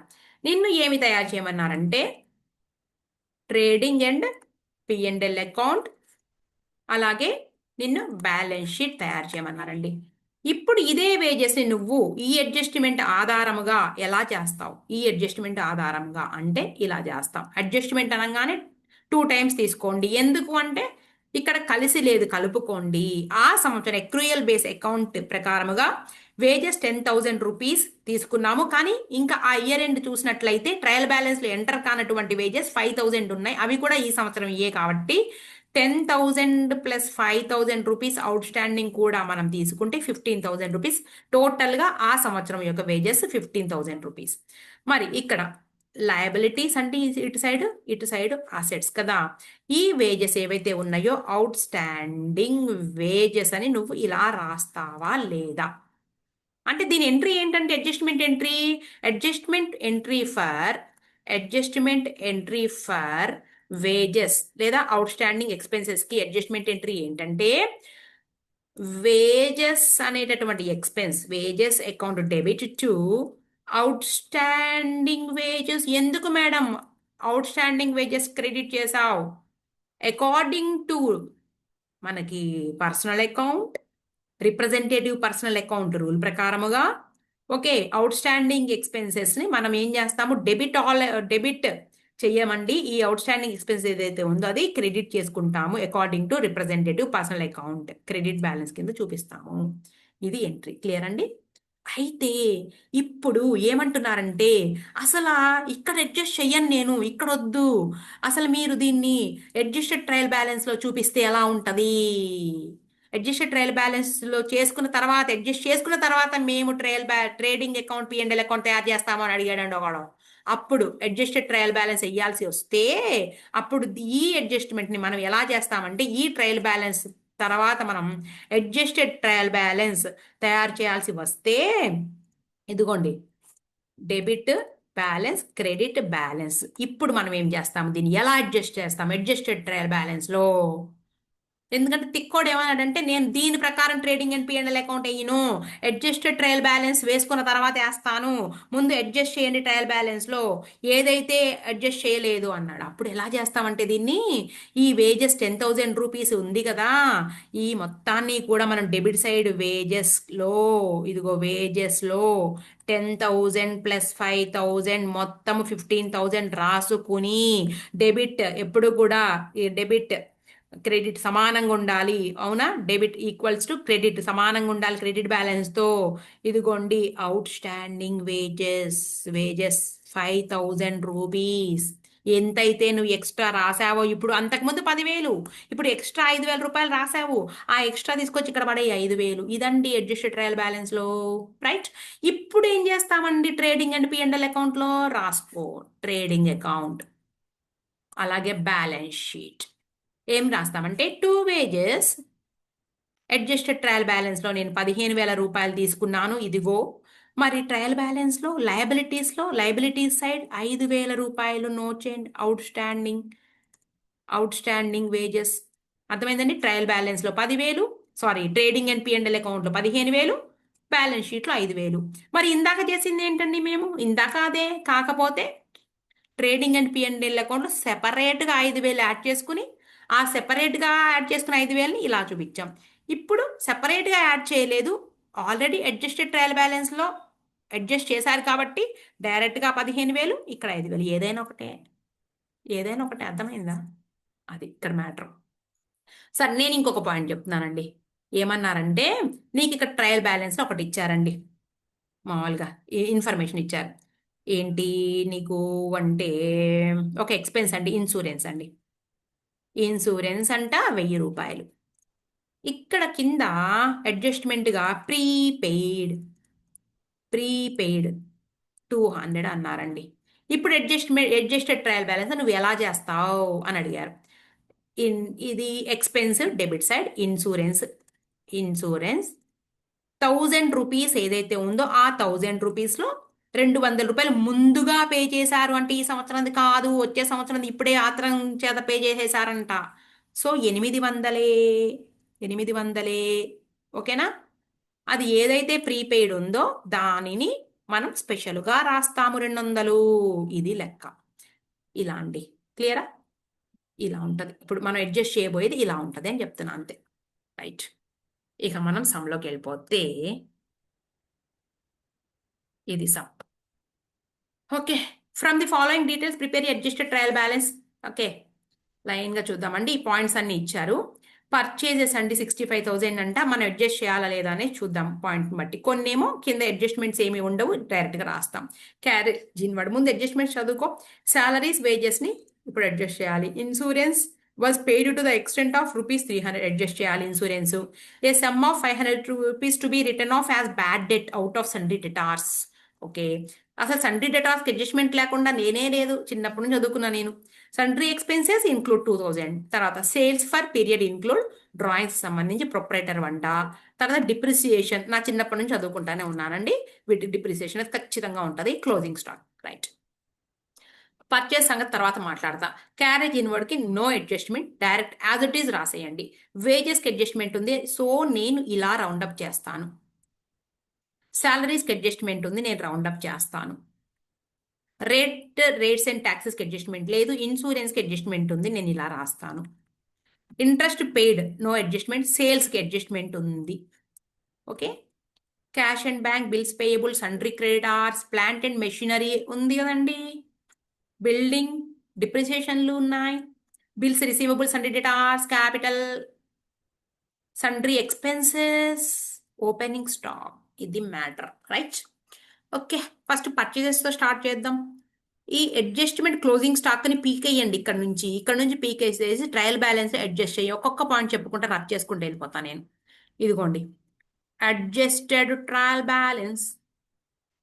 ఓకే, పర్చేజెస్ తీసుకుంటున్నాను ఫస్ట్. ఈ పర్చేజెస్ని అడ్జస్టెడ్ పర్చేజ్ అంటామండి. ఈ క్లోజింగ్ స్టాక్ని తీసుకొచ్చి ఈ పర్చేజెస్లో పడేస్తే, ఈ 65,000 రూపాయలకి అడ్జస్ట్ చేస్తే స్టాక్ ఏదైతే ఉందో ఈ 65,000 రూపాయలు, 65,000 రూపీస్. ఓకేనా. ఈ 20,000 రూపీస్ ఏం చేస్తామండి, స్టాక్, మనం క్లోజింగ్ స్టాక్ అంటున్నారు కదండి, లెస్ 20,000 ఇక్కడ లెస్ చేసేసామనుకో 45,000 వస్తుంది. అప్పుడు మనం ట్రేడింగ్ అండ్ పిఎండ్ఎల్ అకౌంట్లో మనం to opening stock, to purchases రాసుకున్నప్పుడు మనం క్లోజింగ్ స్టాక్ రాయాల్సిన అవసరం లేదు. ట్రేడింగ్ అండ్ పిఎండ్ఎల్ అకౌంట్లో క్లోజింగ్ స్టాక్ రాయమన్నమాట. అడ్జస్టెడ్ పర్చేజెస్ తీసుకున్నప్పుడు క్లోజింగ్ స్టాక్లో రాయము 45,000. ఇంకేమైనా అడ్జస్ట్మెంట్స్ ఉన్నాయా తర్వాత చూద్దాం. సరే, క్యారేజ్ ఇన్వర్డ్ నో అడ్జస్ట్మెంట్ అండి, డైరెక్ట్ గా రాసేసేయండి ట్రయల్ బ్యాలెన్స్ లో. వేజెస్ కి అడ్జస్ట్మెంట్ ఉందండి 6,000 రూపీస్. మళ్ళా స్పెషల్ గా నేను చెప్తాను ఇక్కడ వేజెస్ గురించి, దేనికి దానికి తీసుకుంటున్నాను కొన్ని పాయింట్స్. అడ్జస్టెడ్ ట్రయల్ బ్యాలెన్స్, నేను ఇప్పుడు వేజెస్ రాయబోతున్నాను. వేజెస్ సంబంధించి ఎలా, 6,000 రూపీస్ ఇందాకే చెప్పున్నా నేను ఒక ఎగ్జాంపుల్, 6,000 రూపాయలు. అయితే ఈ సంవత్సరము ఇంకా మనకి వేజెస్ పే చేయకపోయినా కూడా చెయ్యలేదు కానీ 1,000 రూపీస్ వేజెస్ పే చేయాల్సినట్టుగా చూపిస్తుంది. అక్రూయల్ బేస్ కాన్సెప్ట్ కాబట్టి ఆ 1,000 రూపీస్ని మనం యాడ్ చేసుకుని 7,000 చూపిస్తామండి. ఎంతైతే వేజెస్ ని మనం యాడ్ చేసామో దాన్ని, ఇదిగోండి ఇది క్రెడిట్ బ్యాలెన్స్, ఇది డెబిట్ బ్యాలెన్స్. ఈ క్రెడిట్ బ్యాలెన్స్ లో మనం ఏం చేస్తాము అంటే, ఇదిగోండి అవుట్ స్టాండింగ్ వేజెస్ అని చెప్పేసి 1,000 రూపీస్ రాసుకోవాలి. నేను ఇందాక ఆల్రెడీ మీకు ఒక ఎగ్జాంపుల్ ఇక్కడ చెప్పున్నాను. ఇదిగోండి 10,000 రూపీస్ మనం రాసుకుని 5,000 యాడ్ చేసాము, అవుట్ స్టాండింగ్ ఇలా రాసాము. ఓకేనా, మనం ఒకవేళ అడ్జస్ట్మెంట్ గా రాసినా కానీ మనకు సేమ్ అమౌంట్లే వస్తాయి, ఇలా అయినా కానీ సేమ్, నో ఇంపాక్ట్. మనం ఇలా అడ్జస్టెడ్ ట్రయల్ బ్యాలెన్స్ లో ఇలా రాసుకోవడం వల్ల ఏంటంటే ఇక అడ్జస్ట్మెంట్స్ ఏముండవు, డైరెక్ట్ గా trial balance, sorry trading and P and L account balance sheet వేసేస్తాము. అడ్జస్ట్మెంట్ చేసుకుంటా వెళ్ళాల్సిన అవసరం లేదు. రైట్, అలా. మరి శాలరీస్ ఏం చేస్తామండి, అది కూడా అంతే, శాలరీస్ 2,000 ఓకేనా. ఇక్కడ తీసుకుంది శాలరీస్ ఎంత, ఓన్లీ 10,000 తీసుకున్నారండి శాలరీస్. ఇదిగోండి శాలరీస్ 10,000. మనం ఎక్రూయల్ బేస్ కాన్సెప్ట్ కాబట్టి మొత్తం ఎక్స్పెన్స్ ని రికగ్నైజ్ చేయాలి 12,000 రూపీస్. అవుట్ స్టాండింగ్ అంటే లయబిలిటీ ఎంతండి, మనకి లయబిలిటీ అని ఎందుకంటున్నాను, రిప్రజెంటేటివ్ పర్సనల్ అకౌంట్ ప్రకారముగా మనం ఒక 2,000 రూపీస్ని క్రెడిట్ చేసుకుంటున్నాం. క్లియరా, అయిపోయిందా ఆ point. Next, rent rates and taxes as it is రాసేయండి. 1,800 రూపీస్ యాజ్ ఇట్ ఈస్ గా ఉన్నట్టే. ఇన్సూరెన్స్ 1,500 అంటండి. ఇన్సూరెన్స్ వచ్చేటప్పటికి నీకేమంటున్నారు అంటే, insurance was paid to the extent 300 rupees advance prepaid అంటండి. సో ఇన్సూరెన్స్ 1,500 రూపీస్ రాసుకుని తీసేస్తున్నానండి, ఇవన్నీ ఎక్కడిక్కడ చెప్పుకుంటూ వెళ్ళిపోదాము. ఇన్సూరెన్స్ 1,500 రూపీస్ లెస్ ప్రీపెయిడ్, ఈ సంవత్సరంది కాదండి, మేము 2025 కూడా ఇప్పుడే పే చేసాం. ఎందుకు చేయాలి, తీసే, అందుకే 1,200 రూపీస్. దాన్ని ఏం చేస్తారండి మరి, అసెట్ అండి, prepaid according to representative personal account. Prepaid expenses అన్నీ కూడా అసెట్సే. సో ప్రీపెయిడ్ అనేసి రాసి 300 రూపీస్ ఇక్కడ రాస్తాము అంతే. ట్రయల్ బ్యాలెన్స్లో adjusted trial balance prepaid insurance అయిపోయింది కదండి ఇది కూడా. తర్వాత ఇంట్రెస్ట్ పెయిడ్ నో అడ్జస్ట్మెంట్, డైరెక్ట్గా రాసేసుకో. సేల్స్ ఉందండి, అబ్బో వచ్చిందండి సినిమా, ఇది సినిమా హీరో అనమాట ఈయన. ఎందుకు అంటే డెటాస్ మీద కూడా ఇంపాక్ట్ పడింది, ఇక్కడ ఉంది ఒక పాయింట్ చూద్దాం. Sales for the period include 500 rupees worth of goods, cost price అంటండి, టేకెన్ బై ది ప్రొప్రైటర్ తీసుకెళ్లిపోయాడంట 500 రూపాయల గూడ్స్. కానీ తీసుకెళ్లిపోయిన వాటిని పర్చేజెస్ కింద తగ్గించాలి, పర్చేజెస్ లో నుంచి తగ్గించాలి, కానీ సేల్స్ లో రాసి సేల్స్ ని పెంచారట. ఎలా పెంచుతావు సేల్స్ ని, డబ్బులు వస్తాయి కదా, కానీ ప్రొప్రైటర్ గూడ్స్ నుంచి తీసుకెళ్లిపోయాడు. ఇదిగోండి పర్చేజెస్ ఉంది కదా, మనం ఇక్కడ రాసాము పర్చేజెస్. సో పర్చేజెస్ లోంచి తగ్గించాలండి ప్రొప్రైటర్ తీసుకెళ్తే, అప్పుడు 44,500 రూపీస్ అంటే చూపించాల్సింది. ఓకేనా, 44,500 అంతేనా, 43,500 44,500 చూద్దాం. ఓకేనా, అలా చూపించాలి. కానీ ఇక్కడ ఎంత చూపించారు మనకి, సేల్స్లో చూపించారు దాన్ని.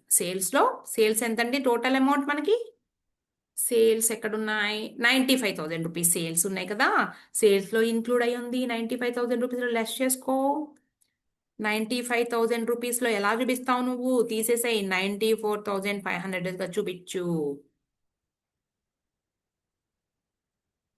ఇదిగోండి సేల్స్ 94,500 తీసే. Next cash and bank as it is, bills payable as it is అయిపోతుంది చూసండి లెక్క స్పీడ్గా. Sundry creditors as it is, plant and machinery 10,000 5,000 3,000 అంటే మంచిగా వచ్చి కూర్చున్నారండి పెళ్లి కొడుకులు. డిప్రిసియేషన్ పోగొట్టుకోకుండా మనం పోగొడదాం. డిప్రిసియేషన్ మీద 10% అండి మనకి ఎంత ఇచ్చారంటే 10,000 అంటే 10%, 5%, 10%, 10%, 5%, 10% తీసేస్తే ఎంత అండి మన డిప్రిసియేషన్? 1,000 రూపీస్ అండి. ఇక్కడ ఇక్కడ వచ్చేటప్పటికి 5,000 మీద క్యాల్కులేట్ చేస్తే 450నా, అంతేనా? 4,500 చూద్దాం. 10% అంటే 500, 250, 4,750 చూద్దాం. ఇక్కడ 2,700 రైట్. ఇలా ఎంటర్ చేయండి. ఎంటర్ చేసిన తర్వాత మళ్ళీ డిప్రిసియేషన్ అనేది సపరేట్గా రాసుకోవాలి. ఇక్కడ చెప్పాను చూడండి ఒకసారి. ఇదిగోండి ప్లాంట్ అండ్ మెషినరీ 10,000లోని 10% 9,000, 5,000లో 5% 4,750, 3,000లో 10% అంటే 2,700. తర్వాత టోటల్ డిప్రిసియేషన్ మళ్ళీ 1,000, 250, 300 సెపరేట్గా కలిపితే 1,550 రూపీస్ వచ్చింది. ఇలా అంతే. తర్వాత ఇది అయిపోయింది. ఇది యాజ్ ఇట్ ఈస్గా రాసేసేయండి. సంట్రీ డెటార్స్ 40,000 రూపీస్ అండి. ఈ 40,000 సంబంధించి చూద్దాం అడ్జస్ట్మెంట్ ఏమన్నారు అంటే, ఈ 40,000లో ఎక్కడండి 40,000లో మనకి ఇక్కడ 500 రూపీస్ బ్యాడెడ్, 500 రూపీస్ బ్యాడెడ్ అనమాట. సో 40,000లో నుంచి మనం 500 లెస్ చేసుకుంటాము. అవునా? 40,000 మైనస్ 500 రూపీస్. అవునా? అదే కాకుండా మనం ఇంకొక పాయింట్ ఉందండి. Sales for the period include 500 rupees. Sales for the period అంటే మనం సేల్స్ జరిగినాయి అనగానే మనకి ఎంట్రీ పడిపోతుంది. ఏమని? Debtors account debit to sales కదండి. మరి సేల్స్లో 500 రూపాయలు తగ్గించావుగా. ఇక్కడ సేల్స్లో 500 రూపాయలు తగ్గించినప్పుడు డెటార్స్ నుంచి కూడా 500 తగ్గించాలి కదండి. సో మనం 40,000లో నుంచి ఒక 500 ఏమో బ్యాడ్ డెట్స్ అండి. ఇదిగోండి ఇక్కడ ఇచ్చారుగా, a sum of 500 rupees to be return off as bad debt, ఇక్కడ కట్ చేయి. అలాగే ఇంకొక 500 రూపాయలు ఏంటి అంటే ప్రొపరేటర్ తీసుకెళ్లినటువంటి సరుకు తాలూకు ఏవైతే కాస్ట్ ప్రైస్ సరుకుందో 500 రూపాయలని సేల్స్గా ట్రీట్ చేశారు కాబట్టి డెటార్స్ నుంచి అమౌంట్ రావాల్సినట్టుగా రాసుకున్నాం కాబట్టి మనం 39,000 రూపాయలు డెటార్స్గా రాసుకోవాలి. ఇదిగోండి డెటార్స్ 39,000 రూపీస్. ఓకేనా? ఇప్పుడు బ్యాడ్ డెట్ చూద్దామండి. బ్యాడ్ డెట్ 500 రూపీస్ని మనం ఎంటర్ చేయాలి కదండి. బ్యాడ్ డెట్ 500 రూపీసే కాకుండా ఇదిగోండి బ్యాడ్ డేట్స్ 500 రూపీసే కాకుండా మనకు 5% to be created for doubtful dates. 5% ఎంత మీదండి? 5% మనం చూద్దాం. క్యాల్సి తీసుకుంటున్నాం. 5% 39,000 into provision for bad debt 5/100 1950. దీన్ని మనం ఇదిగోండి డెబిట్ సైడ్ 1950 రూపీస్గా మనం ఇక్కడ యాడ్ చేయాలి 2,450గా. అలాగే మనకి 39,000లో కలిసి ఉంటుంది కాబట్టి ఆ 1950 రూపీస్ మనం ఇక్కడ కూడా ఇదిగోండి 39,000 పై 5% కాడికి ఇక్కడ కూడా ఎంటర్ చేయాలి. ఓకేనా? ఎట్లా అంటే ఇందాక కనుక మనం శాలరీస్లో ఈ 1,000 రూపాయలని 2,000 రూపీస్ని ఇక్కడ యాడ్ చేసుకుని మనం 2,000 రూపాయలు ఎలా అయితే యాడ్ చేసామో మనకి ఇక్కడ డెటార్స్లో కలిసి ఉంటారు కాబట్టి మనం ఇక్కడ 1950 రూపీస్ స్పెషల్గా రాసుకోవాలి. Next point capital as it is sundry expenses కు సంబంధించి ఉందండి. ఇంకా సినిమా ఇక్కడ 5,000 రూపీస్ సండ్రీ ఎక్స్పెన్సెస్ అట. చూద్దాము ఏమన్నారంటే, sundry expenses include 2,000 rupees spent for the personal purpose for the proprietor. Drawings దగ్గర రాసుకో తీసుకెళ్ళి, ఇక్కడ నుంచి తీసి పారేయి.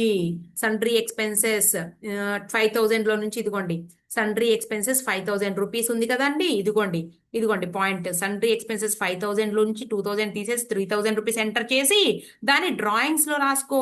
డ్రాయింగ్స్ ఎక్కడున్నాయి? డ్రాయింగ్స్ ఇదిగోండి డ్రాయింగ్స్ ఇక్కడ రాసా చూడండి. డ్రాయింగ్స్ ఇదిగోండి డ్రాయింగ్స్ 1,000 రూపీస్ 2తో చెప్తాను. ఈ 1,500 ఏంటో కూడా చెప్తానండి మీకు. మొత్తం 3,500 డ్రాయింగ్స్. ఒక 500 రూపీస్ ఏమో ఇదిగోండి పర్సనల్ యూజ్ గూడ్స్ అండి 500 rupees. Sales for the period include 500 rupees worth goods. So ఈ 500 యాడ్ చేసుకోండి. అలాగే he has also taken goods worth 1000 rupees cost price. ఒక 1000 రూపాయల గూడ్స్ ఇంటికి తీసుకుపోయాడు అంటే ఈ 2000 రూపాయల సంట్రీ ఎక్స్పెన్సెస్ ఏవైతే ఉన్నాయో అవి డ్రాయింగ్సే, ఈ 500 రూపీస్ గూడ్స్, తర్వాత ఈ 1000 రూపీస్ ఇంటికి తీసుకెళ్లిపోయిన గూడ్స్, ఈ మూడు కూడా కలుపుకుంటే మనకి ఆల్రెడీ డ్రాయింగ్స్ ఏమైనా ఇస్తే ఏమి ఇవ్వలేదు కాబట్టి ఈ మూడు కలిపితే ఏదండి ఇదిగోండి 500, 1000, 2000 మొత్తం 3500 రూపీస్. నెక్స్ట్ ఇంకా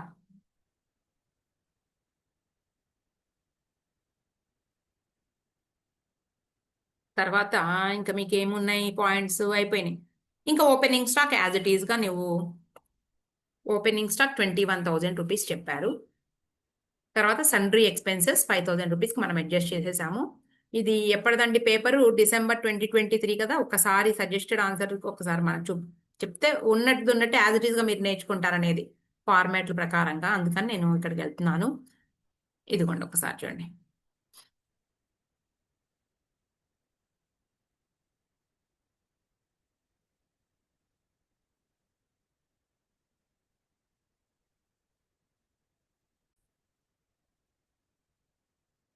ఓకే, ఇక్కడ మనం పర్చేజెస్ సంబంధించి ఎంత వచ్చిందండి? ఇది ఒక పాయింట్ కదా. Okay, total purchases 65,000 rupees. Adjusted purchases ఎలా వస్తుందంటే 65,000 రూపీస్ ఓపెన్, మనకి క్లోజింగ్ స్టాక్ ఏదైతే ఉందో 20,000 రూపీస్ లెస్ చేసుకుంటే 45,000 రూపీస్. సో సెపరేట్గా మనం క్లోజింగ్ స్టాక్ ఎంటర్ చేసుకుంటాం. అయితే ఈ 45,000 రూపీస్లో మనకి ఒక 500 రూపీస్ గూడ్స్, ఇదిగోండి sales for the period include 500 rupees worth of goods cost price taken by the proprietor. ఈ 500 రూపీస్ లెస్ చేయాలండి. దాంతో పాటుగా he also taken goods worth 1,000 rupees for personal consumption. మొత్తం 1,500 రూపీస్ లెస్ చేసుకోండి. 1,500 లెస్ చేస్తే 43,500 rupees అండి. క్లియరా? ఇదిగోండి ఇక్కడ లెస్ ఇంకో 1000 రాయలేదు మనం. ఓకేనా?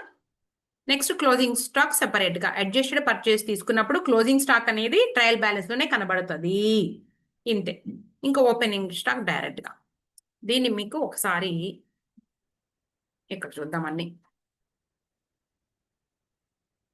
ఇదిగోండి మీకు ఇక డౌట్ లేకుండా పైన trial balance as at 31/3/2023 purchases, carriage inward, wages, salaries, rent and taxes, insurance paid, sales, cash and bank, bills payable, sundry creditors, plant and machinery, building, furniture, bills receivable, sundry creditors, capital, sundry expenses, opening stock, outstanding salaries, outstanding wages. చూడండి ఎక్కడ రాశారు? ఇదిగోండి drawings, prepaid insurance, bad debts, provision for bad debts, depreciation, మొత్తం కలిపి closing stock. ఇంతే. ఓకేనా? ఇంతవరకు మనకి ఫండమెంటల్స్ ఆఫ్ అకౌంటింగ్ నుంచి నేను ఇంతవరకు తీసుకున్నాను. ఓకేనా? నెక్స్ట్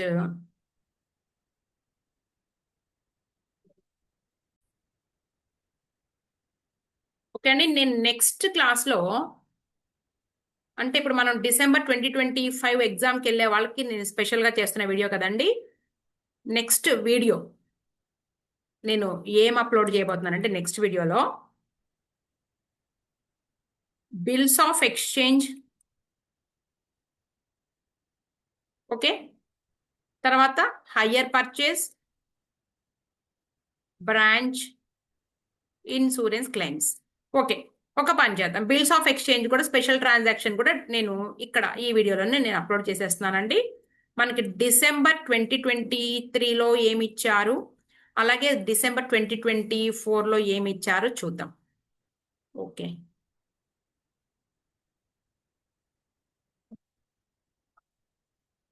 ఒక నిమిషం అండి.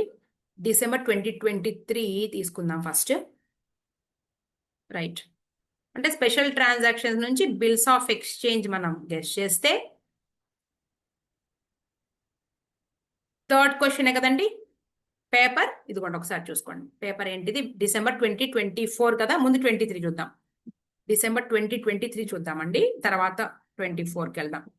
December 2023 ఇదిగోండి.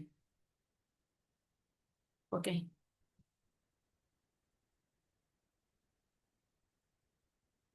ఇది డిసెంబర్ 2023.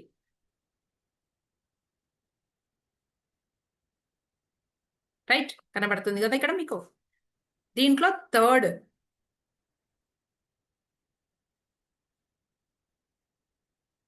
ఇదిగోండి థర్డ్లో ఏ 7 marks. Bills of exchange accommodation bills. On 1st July 2023, G drew a bill for 80,000 rupees for 3 months. Drawer and drawee in a drawer. The person who draws bill is called drawer. On H, so he is drawee. He is acceptor. Accept చేశాడు. For mutual accommodation. He accepted the bill of exchange. G had purchased goods worth rupees 81,000 from J. J వచ్చాడండి సినిమాలోకి, వేరే వాడు. On the same date, అంటే జే నుంచి సరుకులు కొంది ఎవరు అంటే డ్రావర్ అండి, హోల్డర్ ఆఫ్ ది బిల్ అప్పటిదాకా ఎవరు అంటే జీ. ఆయన ఏం చేశాడంటే ఆ బిల్లుని సరుకులు కొని కన్సిడరేషన్ గా జేకి బిల్లుని ట్రాన్స్ఫర్ చేశాడు, ఇచ్చాడు, బిల్ ఇచ్చాడు. ఓకేనా. జీ ఎండోస్డ్, ఇదిగోండి జీ అంటే ఎవరు, ఫస్ట్ పర్సన్ ఎవరైతే ఉన్నారో drawer. G endorsed H acceptance to J in full settlement. అంటే 81,000 రూపీస్ గూడ్స్కి గాను 80,000 పే చేశాడు. అంటే 1,000 రూపీస్ ఏంటి అంటే డిస్కౌంట్ రిసీవ్ చేసుకున్నాడండి in the books of G. On 1st September 2023, J purchased goods worth 90,000 rupees from H. మళ్ళా వచ్చాడండి జే అనేవాడు, ఇందాకేమో జీకి సరుకులు అమ్మాడు, ఇప్పుడు ఏం చేశాడంటే అమ్మి జే పర్చేస్ చేసి, ఇదిగోండి జే ఎవరైతే గూడ్స్ జీకి అమ్మాడో అతనే ఏం చేశాడు అంటే 90,000 రూపీస్కి గూడ్స్ కొన్నాడు.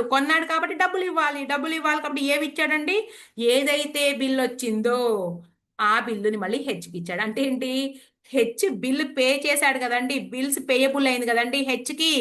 ఇప్పుడు అదే బిల్లు తిరిగి వచ్చి బిల్ రిసీవబుల్ అయ్యిందండి. చూద్దాం ఎలాగో. 90,000 రూపీస్ వర్త్ గూడ్స్ అట, మిగిలినదేమో అమౌంట్ పే చేశాడంట. జే ఎండోస్ ద బిల్. అర్థమవుతుందండి. ఇక్కడ చూడండి, నేను ఒక విషయం చెప్తాను మీకు లైన్గా. ఇక్కడ ఫస్ట్ హెచ్ ఉన్నాడు, డ్రార్, బిల్లు రాశాడు కదండి, ఈయన డ్రార్. బిల్ వెళ్ళింది, ఎంతదండి బిల్ 80,000 వర్తి బిల్ వెళ్ళింది ఎవరికి అంటే, సారీ హెచ్ కాదు కదా, డ్రార్ జీ, హెచ్కి వెళ్ళిందండి, యాక్సెప్ట్ చేశాడు ఈయన డ్రాయి. ఓకేనా. బిల్ వచ్చింది ఇక్కడికి, ఇది బిల్లు, ఓకేనా, బిల్లు. ఈ బిల్లు మళ్ళీ ఎక్కడికి వెళ్ళింది, ఎవరికి వెళ్ళింది అంటే మధ్యలో ఇంకోటి వచ్చాడు, ఎవరు, జే. ఓకేనా.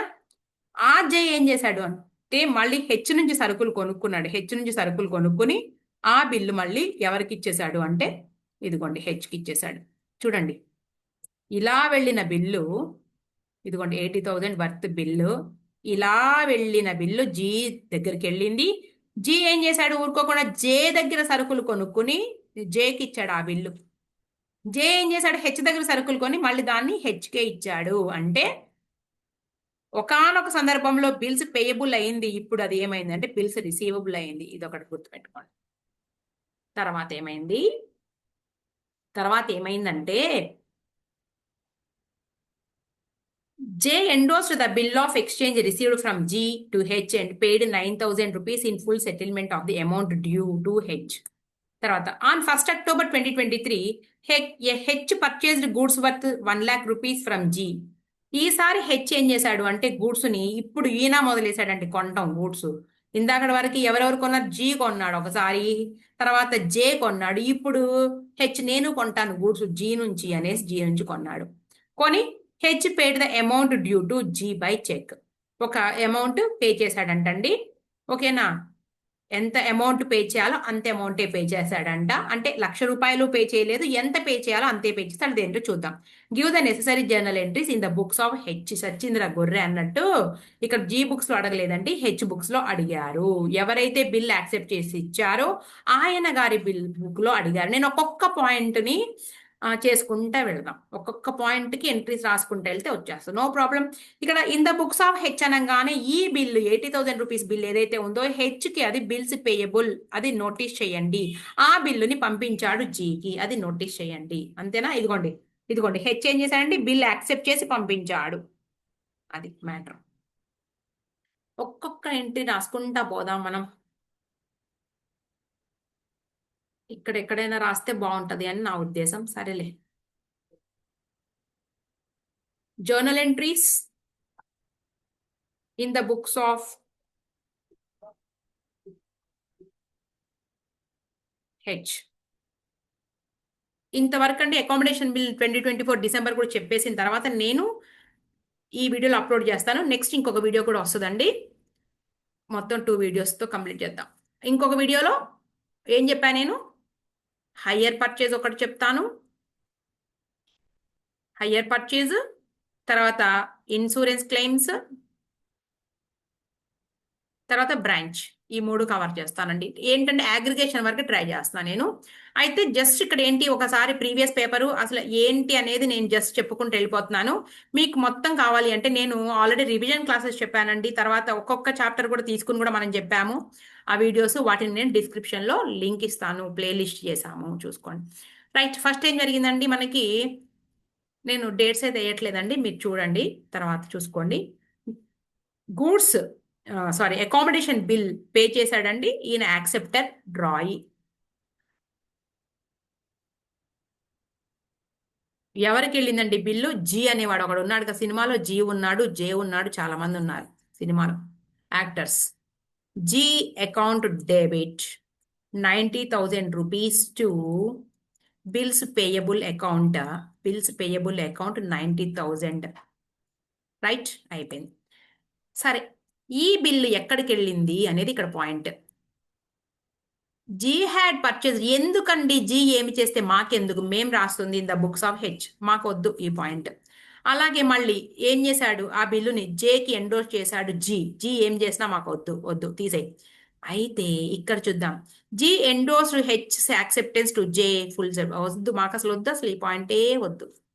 On 1st September 2023, J purchased goods worth 90,000 rupees from H. H ఇక్కడ వచ్చింది. జే పర్చేస్ చేశాడండి హెచ్ దగ్గర. జే పర్చేస్ చేస్తే జేకి పర్చేస్, కానీ హెచ్కి ఏంటి, అది సేల్స్. ఎవరికి సేల్ చేశాడండి? జేకి. ఇక్కడ నుంచి వచ్చింది పాయింట్. జే అకౌంట్ డెబిట్. రైట్. ఎంత గూడ్స్ అండి చూద్దాం. 90,000 గూడ్స్ మేడం.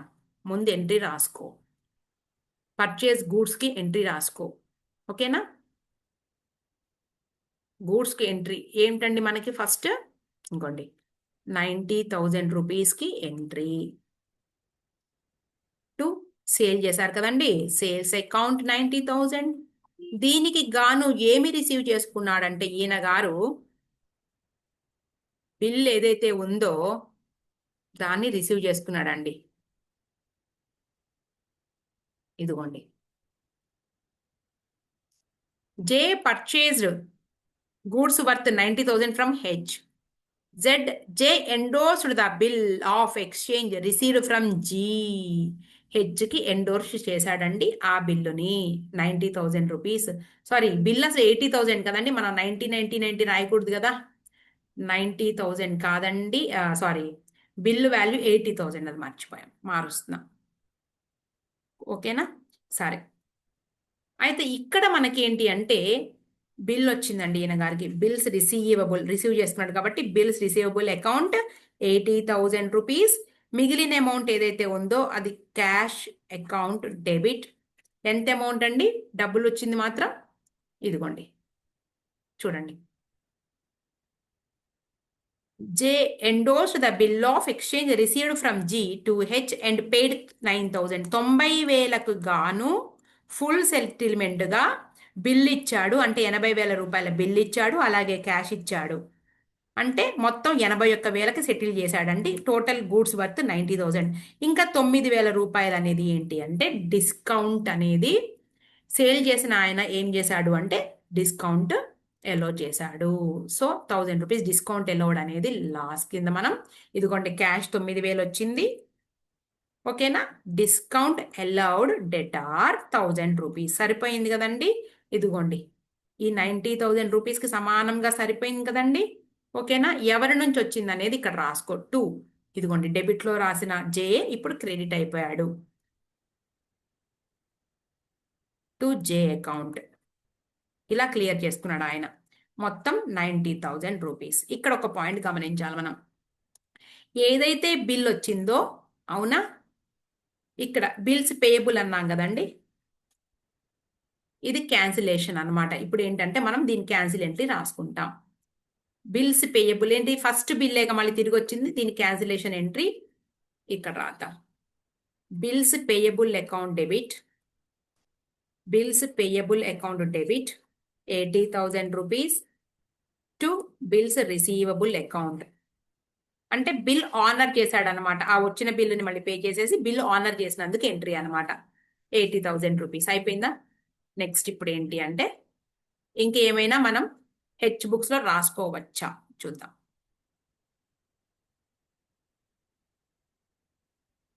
జే ఎండ్ అర్థమైందండి మీకు ఎందుకు రాశానో ఈ ఎంట్రీ. ఇదిగో ఫస్ట్ బిల్ పే చేసిన ఆయనకి ఆనర్ చేయాల్సినటువంటి బాధ్యత ఉంది కదండి. ఆ వచ్చిన బిల్లునే మళ్ళీ ఇచ్చేసి, అంటే ఏంటి, ఈ ఎంట్రీ వచ్చింది. Bills payable account debit, bills receivable account అనమాట. ఆ ఫస్ట్ బిల్లు క్యాన్సిల్ చేసుకున్నట్టు అనమాట. ఆ ఎంట్రీతో క్యాన్సిల్ అయిపోయినట్టు. తర్వాత ఇంతవరకు మొత్తం క్లోజ్ అయిపోయింది, ఎంట్రీస్ రాసేసామండి. ఇక్కడ రండి. 1 అక్టోబర్ 2023 హెచ్ పర్చేజ్, హెచ్ అండి, ఈ హీరో బుక్స్తోనే రాస్తున్నాం. పర్చేజ్ చేశాడు గూడ్స్ జీ నుంచి. సో పర్చేజ్కి ఎంట్రీ తెలుసుగా మనకి. ఇదిగోండి, గూడ్స్ పర్చేజ్ చేస్తే purchases account debit, purchases account debit 1 lakh rupees to G account 1 lakh rupees. ఓకేనా. అయితే ఏమైంది ఇప్పుడు, అమౌంట్ డ్యూ ఏదైతే ఉందో ఆ అమౌంట్ డ్యూకి H paid the amount due to G, డబ్బులు ఇచ్చాడండి చెక్కు ద్వారా. ఎంత అమౌంట్ అనేది మాకు తెలియట్లేదు మేడం. సరే, నువ్వేం చేస్తావంటే ఇప్పుడు ఎంత అమౌంట్ తెలుసుకోవాలి అంటే G account in the books of H, in the books of H G account అయ్యి, in the books of X హెచ్చే కదండి నువ్వు ఎంట్రీస్ రాస్తుంది. సో జీ అకౌంట్ అయ్యి నువ్వు ఇప్పుడు జీ అకౌంట్లో ఇప్పుడు మనం ఎంట్రీస్ని బట్టి అర్థమవుతుంది. In the books of H ఎంట్రీస్తో పాటు జీ అకౌంట్ వేస్తే ఎంత అమౌంట్ డ్యూ అనేది తెలుస్తుంది. పర్చేస్ చేశాడు కదండి జీ నుంచి గూడ్స్. సో జీ 80,000 రూపీస్ ఇక్కడ ఒక ఉన్నాడండి. ఈ ఎంట్రీ తీసుకుంటావు నువ్వు. G account debit to bills payable, అవునా, టు బిల్స్ పేయబుల్ 80,000. ఇంకెక్కడైనా ఉన్నాడా జీ చూద్దాం. రెండో ఎంట్రీ అవసరం లేదు, మూడో ఎంట్రీలో కూడా అవసరం లేదు. ఇదిగోండి, purchase account data to G, నా లాస్ట్ ఎంట్రీలో ఉన్నాడండి. By purchases, by purchases. మనకి ఈజీగా అర్థం కావడం కోసం ఇలా ఒక ఎంట్రీ, వర్కింగ్ నోట్స్ అనమాట ఇది. 1 lakh రూపీస్, 1 lakh రూపీస్లో 80,000 పోతే ఇంకా 20,000 రూపీస్. దీన్ని ఏమంటున్నామంటే టు బ్యాంక్ అకౌంట్. ఇది ఇది అనమాట balance amount. Due amount 20,000 rupees, right. ఇప్పుడు ఎంట్రీ రాద్దాము. G account debit to, G account debit to bank account 20,000. ఇంతేనండి ఎంట్రీస్. ఓవర్. ఓకేనా. 2023 ఇది ఎప్పటి పేపర్ అండి, ఇదిగోండి డిసెంబర్ 2023. క్లియరా. ఒకసారి సజెషన్ ఆన్సర్ చూద్దాం. ఇదిగోండి, in the books of H bills payable, sale, తర్వాత ఫుల్ సెటిల్మెంట్, తర్వాత ఈ ఎంట్రీ ఏంటి అంటే ఈ ఫస్ట్ బిల్కి సంబంధించి క్యాన్సిలేషన్ ఎంట్రీ, తర్వాత పర్చేజెస్ 1 lakh, తర్వాత G2 బ్యాంక్. ఇంతే. ఓకేనా. బిల్స్ ఆఫ్ ఎక్స్చేంజ్ గురించి అయిపోయింది. ఇప్పుడు 2024 డిసెంబర్లో ఏమి ఇచ్చారో చూద్దాం. 2024 డిసెంబర్, ఇదిగోండి 2024 డిసెంబర్ ఇది. ఇదిగోండి, థర్డ్లో బి ఇచ్చారా, ఏమి ఇచ్చారా, ఏ ఇచ్చారో చూద్దాం.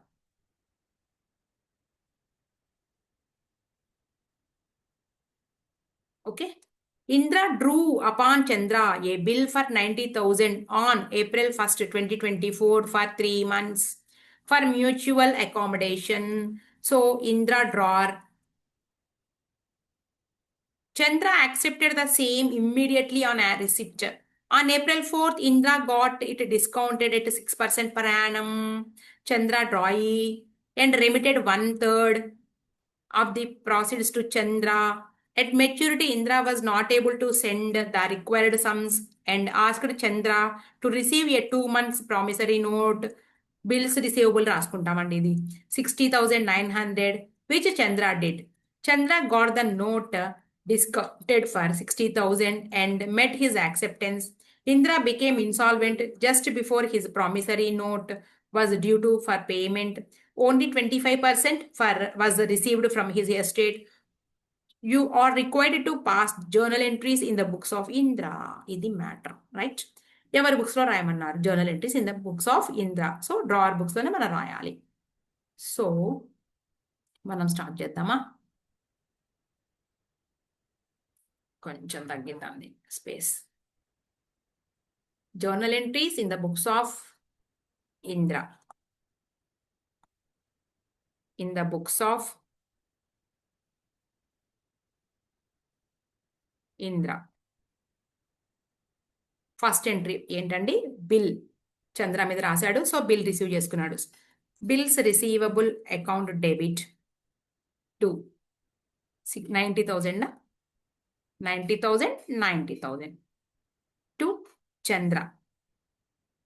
దీన్ని వెంటనే డిస్కౌంట్ చేస్తే బ్యాంక్ అకౌంట్ డెబిట్.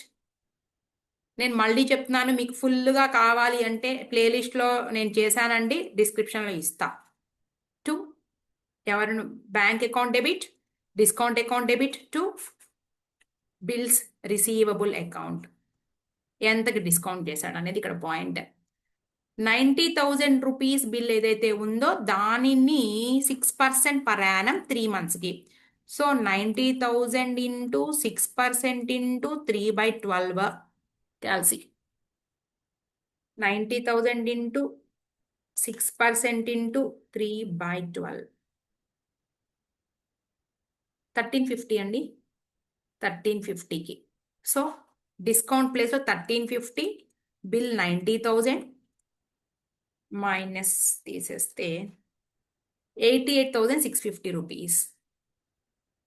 ఓకే, 1/3 అమౌంట్ని పంపించాడు. ఎవరికి అంటే చంద్రాకి. సో నెక్స్ట్ ఎంట్రీ ఇక్కడ రాస్తున్నానండి పక్కన. చంద్ర అకౌంట్ డెబిట్ డెబిట్. ఓకేనా? అమౌంట్ వెళ్ళిపోతుంది కదండి టు బ్యాంక్. 1/3 అనమాట. To bank account. ఎంతలో 1/3 అండి? 1/3 ఆఫ్ 88,650 రూపీస్. ఓకేనా? మొత్తం 90,000లో 1/3 ఇది అంటే 30,000 రూపీస్. అలాగే టు డిస్కౌంట్. డిస్కౌంట్ 1350లో 1/3 అంతే అన్ని ఇంటూ 1/3 అండి. సో 29,550 ఇక్కడ. డిస్కౌంట్ 450. అర్థమైపోతుందిగా 450 అని. ఇది entry. Chandra account debit 30,000, discount 450, bank account 29,550. So over. తర్వాత ఏమేమి చూద్దాం. ఈయన ఆనర్ చేయాలి అంటే, ఇంద్ర ఆనర్ చేయాలి అంటే ఇదిగోండి. At maturity Indra was not able to send. Sorry, ఎవరండి ఇప్పుడు ఆనర్ చేయాల్సింది? బ్యాంకుకి అమౌంట్ పే చేయాల్సింది ఎవరు అంటే చంద్ర పే చేయాలి. Indra was not able to send the required sums and asked Chandra to receive A. Honour చేయాలి కదా బ్యాంక్లో డిస్కౌంట్ చేసుకున్నప్పుడు. అయితే ఆనర్ చేయలేక ఏం చేశాడు అంటే 2 నెలల బిల్లు మళ్ళీ రాస్తాను నీ మీద అన్నాడు. అంటే ఏంటి? ఇప్పుడు బిల్ అనేది డిజానర్ అయింది. డిజానర్ ఏంటి రాసుకోవాలని ఇక్కడ అర్థం. మళ్ళీ కొత్త బిల్లు రాసుకోవాలి అని అన్నారు అంటేనే ఇక్కడ మనకి ఏంటి అంటే మనం తీసుకోవాల్సిన పాయింట్, ఈ బిల్లు డిజానర్ ఎంట్రీ రాయండి. డిజానర్ ఎంట్రీ రాయాలి. ఎవరి బుక్స్లో అండి మనం రాయాల్సింది? ఇప్పుడు డ్రావర్ బుక్స్లో డిజానర్ ఎంట్రీ ఏంటి మనకి? చంద్రకి బిల్ వెళ్ళిపోతుంది కదండి. ఇదిగోండి, చంద్ర అకౌంట్ డెబిట్. ఒక నిమిషం.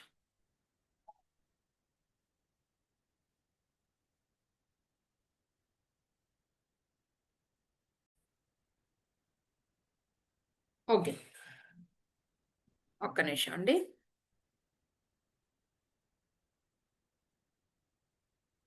ఇక్కడ డిజానర్ ఎంట్రీ అవసరం లేదుగా. ఒకసారి చూడండి. ఎట్ మెచ్యూరిటీ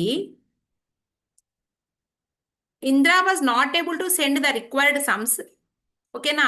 ఆనర్ చేయడానికి చంద్రకి అమౌంట్ పంపించలేక to receive a 2 months promissory note, నేను నీ మీద బిల్లు రాస్తాను అనేసి ఆ, నువ్వు నేను యాక్సెప్ట్ చేస్తాను, నువ్వు నా మీద బిల్లు రాయి అని చెప్పేసి చంద్రకి చెప్పాడు.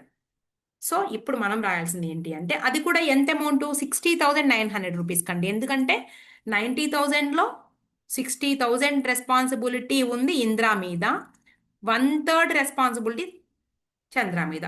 సో 60,900 రూపీస్ అన్నారు ఇక్కడ. 60,000 రూపాయలేగా బిల్లు ఇప్పుడు వాల్యూ, కానీ 900 రూపీస్ ఏంటి అంటే ఇక్కడ ఇంట్రెస్ట్ అని అర్థం. అర్థమవుతుందండి మీకు? మళ్ళీ చెప్తా. మొత్తం 90,000 రూపీస్ బిల్ అంటే దీంట్లో వీళ్ళు 2:1 షేర్ చేసుకున్నారు. అంటే ఇంద్ర 60,000, తర్వాత చంద్ర డిస్కౌంట్ సంబంధం లేదండి, మొత్తం అమౌంటే తీసుకోవాల్సిందే 30,000. సో ఇప్పుడు ఏంటి అంటే బ్యాంక్లో అమౌంట్ తెచ్చుకున్నాడు ఇంద్ర, దాన్ని ఆనర్ చేయాల్సిన రెస్పాన్సిబిలిటీ చంద్ర మీద ఉంది. అయితే ఇంద్ర ఇక్కడ అకామిడేషన్ బిల్లు కాబట్టి ఇంద్ర అమౌంట్ ఇస్తేనే చంద్ర దాన్ని ఆనర్ చేయగలుగుతాడు. సో నేను అమౌంట్ ఇవ్వలేను కాబట్టి ఆయన ఇవ్వాల్సినటువంటి అమౌంట్కి నేను బిల్లు యాక్సెప్ట్ చేస్తాను అని చంద్రాని అడిగాడు. అయితే ఇక్కడ 60,900 రూపీస్కి బిల్ అన్నారు. అంటే ఇక్కడ 60,000 రూపీస్ ఏమో మనకి అమౌంట్ డ్యూ, ఇంకో 900 రూపీస్ ఏదైతే ఉందో ఇంట్రెస్ట్ అండి. అర్థమైందా? అమౌంట్ డ్యూ ఫస్ట్ బిల్లు తాలూకు, తర్వాత 900 రూపీస్ ఏదైతే ఉందో అది ఇంట్రెస్ట్. మొత్తం కలిపి న్యూ బిల్ వచ్చేటప్పటికి ఎంత అంటే 60,900 రూపీస్. క్లియరా? దీనికి ఇప్పుడు మనం ఎంట్రీ రాయబోతున్నాం. ఇదిగోండి, చంద్ర అకౌంట్ డెబిట్, యాక్చువల్గా 60,000గా చంద్ర అకౌంట్ డెబిట్ 60,000. తర్వాత నేను కలిపి రాసేస్తున్నానండి, ఇంట్రెస్ట్. ఇంట్రెస్ట్ అనేది ఈయనకి expense, debit 900 rupees to new bill, bills payable account, కొత్త బిల్ 60,900 రూపీస్. ఓకేనా? ఇది విషయం. అయితే బిల్లు రాశారు, కొత్త బిల్లు. తర్వాత ఏమైంది చూద్దాం. మరి ఈ న్యూ బిల్లు సంగతి ఏమైంది? Indra became insolvent just before his promissory note was due for payment. అయితే ఇంద్ర ఇన్సాల్వెంట్ అయిపోయాడు అంటే ఈ ఫస్ట్ బిల్లు మీట్ అవ్వడానికి కదా ఇది రాసింది. అంటే ఫస్ట్ బిల్లు ఆనర్ చేశాడండి ఇంద్ర. ఫస్ట్ బిల్ ఆనర్ చేసినందుకు బ్యాంక్లో డిస్కౌంట్ చేసుకున్నటువంటి బిల్లుకి ఎంట్రీ రాదు. సో వదిలేసేయండి. అయితే ఇక్కడ ఏంటంటే ఇన్సాల్వెంట్ అయ్యాడు కాబట్టి డిజానర్ ఎంట్రీ రాసుకోవాలి. డిజానర్ ఎంట్రీ ఏంటి ఇక్కడ అంటే in the books of Indra A bill అయితే పంపించాడో ఆ బిల్లు తిరిగి వచ్చేస్తుంది. డిజానర్ ఎంట్రీ ఇదిగోండి. First dishonour entry, bills payable account debit 60,900 rupees to ఎవరి నుంచి వస్తుంది? చంద్ర అకౌంట్ 60,900 అండి. క్లియరా? సరే, మరి ఎంత అమౌంట్ రిసీవ్ చేసుకున్నారు, ఎంత అమౌంట్కి క్లియర్ అయ్యింది అంటే చూద్దాం. చూడండి లాస్ట్లో only 25% was received from his estate. అంటే ఇంద్రా నుంచి చంద్రాకి 25% వచ్చింది అంటున్నారు. సో దానికి ఎంట్రీ రాయాలి ఇప్పుడు. అంటే ఇంద్ర పే చేశాడండి చంద్రాకి. ఇంద్ర పే చేశాడు చంద్రాకి ఎంత చూద్దాం. Chandra account debit 60,900 rupees, okay, to cash or bank account ఎంత చూద్దామండి. 60%గా, మిగిలిందంతా కూడా డెఫిసిట్. 60యా 90యా 40యా? 60,900లో 60% అనుకుంటా రిసీవ్ చేసుకుంది. ఇంకోసారి చెక్ చేసుకుందాంలే. 36,440, 540. రిమైనింగ్ అమౌంట్ ఏదైతే ఉందో 60,900 into 40%, 24,330 rupees, 360 rupees deficit account. ఇలా రాస్తారండి. అర్థమైందా? ఇక్కడ ఏంటి అంటే మనకి బిల్లు డిజానర్ ఎంట్రీ, ఇది బిల్లు డిజానర్. ఇది ఏంటి అంటే ఇంట్రెస్ట్ నేను మొత్తం కలిపి రాసేసానండి. దీన్ని సెపరేట్గా కూడా రాసుకోవచ్చు, సెపరేట్గా కూడా ఇంట్రెస్ట్ రాసుకోవచ్చు. ఈ రకంగా మనం రాస్తాం అనమాట. ఒకసారి సజెస్టెడ్ ఆన్సర్లో చూద్దాం. ఇదిగోండి. Bills receivable account debit to Chandra, bank account debit, discount on bills account debit to bills receivable 90,000. తర్వాత చంద్ర అకౌంట్ డెబిట్ 30,000. తర్వాత ఇదిగోండి 450 రూపీస్ డిస్కౌంట్. తర్వాత ఇంట్రెస్ట్ ఇదిగోండి, నేను ఇది మొత్తం కలిపి రాసేసాను. మనం రాసిన ఎంట్రీ ఏంటి అంటే ఇది Chandra account debit 60,900 to interest 900 to bills payable Chandra account 60,000, interest అనేది దీనికి ఎక్స్పెన్స్ 900 రూపీస్. ఇప్పుడు టోటల్ బిల్ 60,900 రూపీస్ ఇలా రాసాం. దీన్ని సెపరేట్గా రాసుకున్నా కూడా సేమ్ వస్తుంది. తర్వాత డిజానర్ ఎంట్రీ ఇది. తర్వాత ఎంత అమౌంట్ రిసీవ్ చేసుకున్నారు అంటే ఇది 60%ఏనా, అంతేనా? మనం ఇందాక వచ్చిందా 60,900 ఇంటూ 60,900 ఇంటూ 25% అండి. నేను ఇందాక ఇది నేను 40-60గా తీసుకున్నాను. 25%, ఓకేనా? అది 25% రిసీవ్ చేసుకున్నారు. మిగిలిన అమౌంట్ 75% డెఫిషియన్సీ. నేను దీన్ని 40-60గా చెప్పాను. ఒకసారి చేసుకోండి. ఇంతే bills of exchange accommodation bill. Okay friends, నేను ఈ సమ్తో నేను ఎండ్ చేసేస్తున్నాను. నెక్స్ట్ వీడియో నేను అప్లోడ్ చేస్తాను కాసేపట్లో. హయ్యర్ పర్చేజ్ ఒకటి, బ్రాంచ్, తర్వాత insurance claims. Okay, all the best. Exam బాగా రాయండి.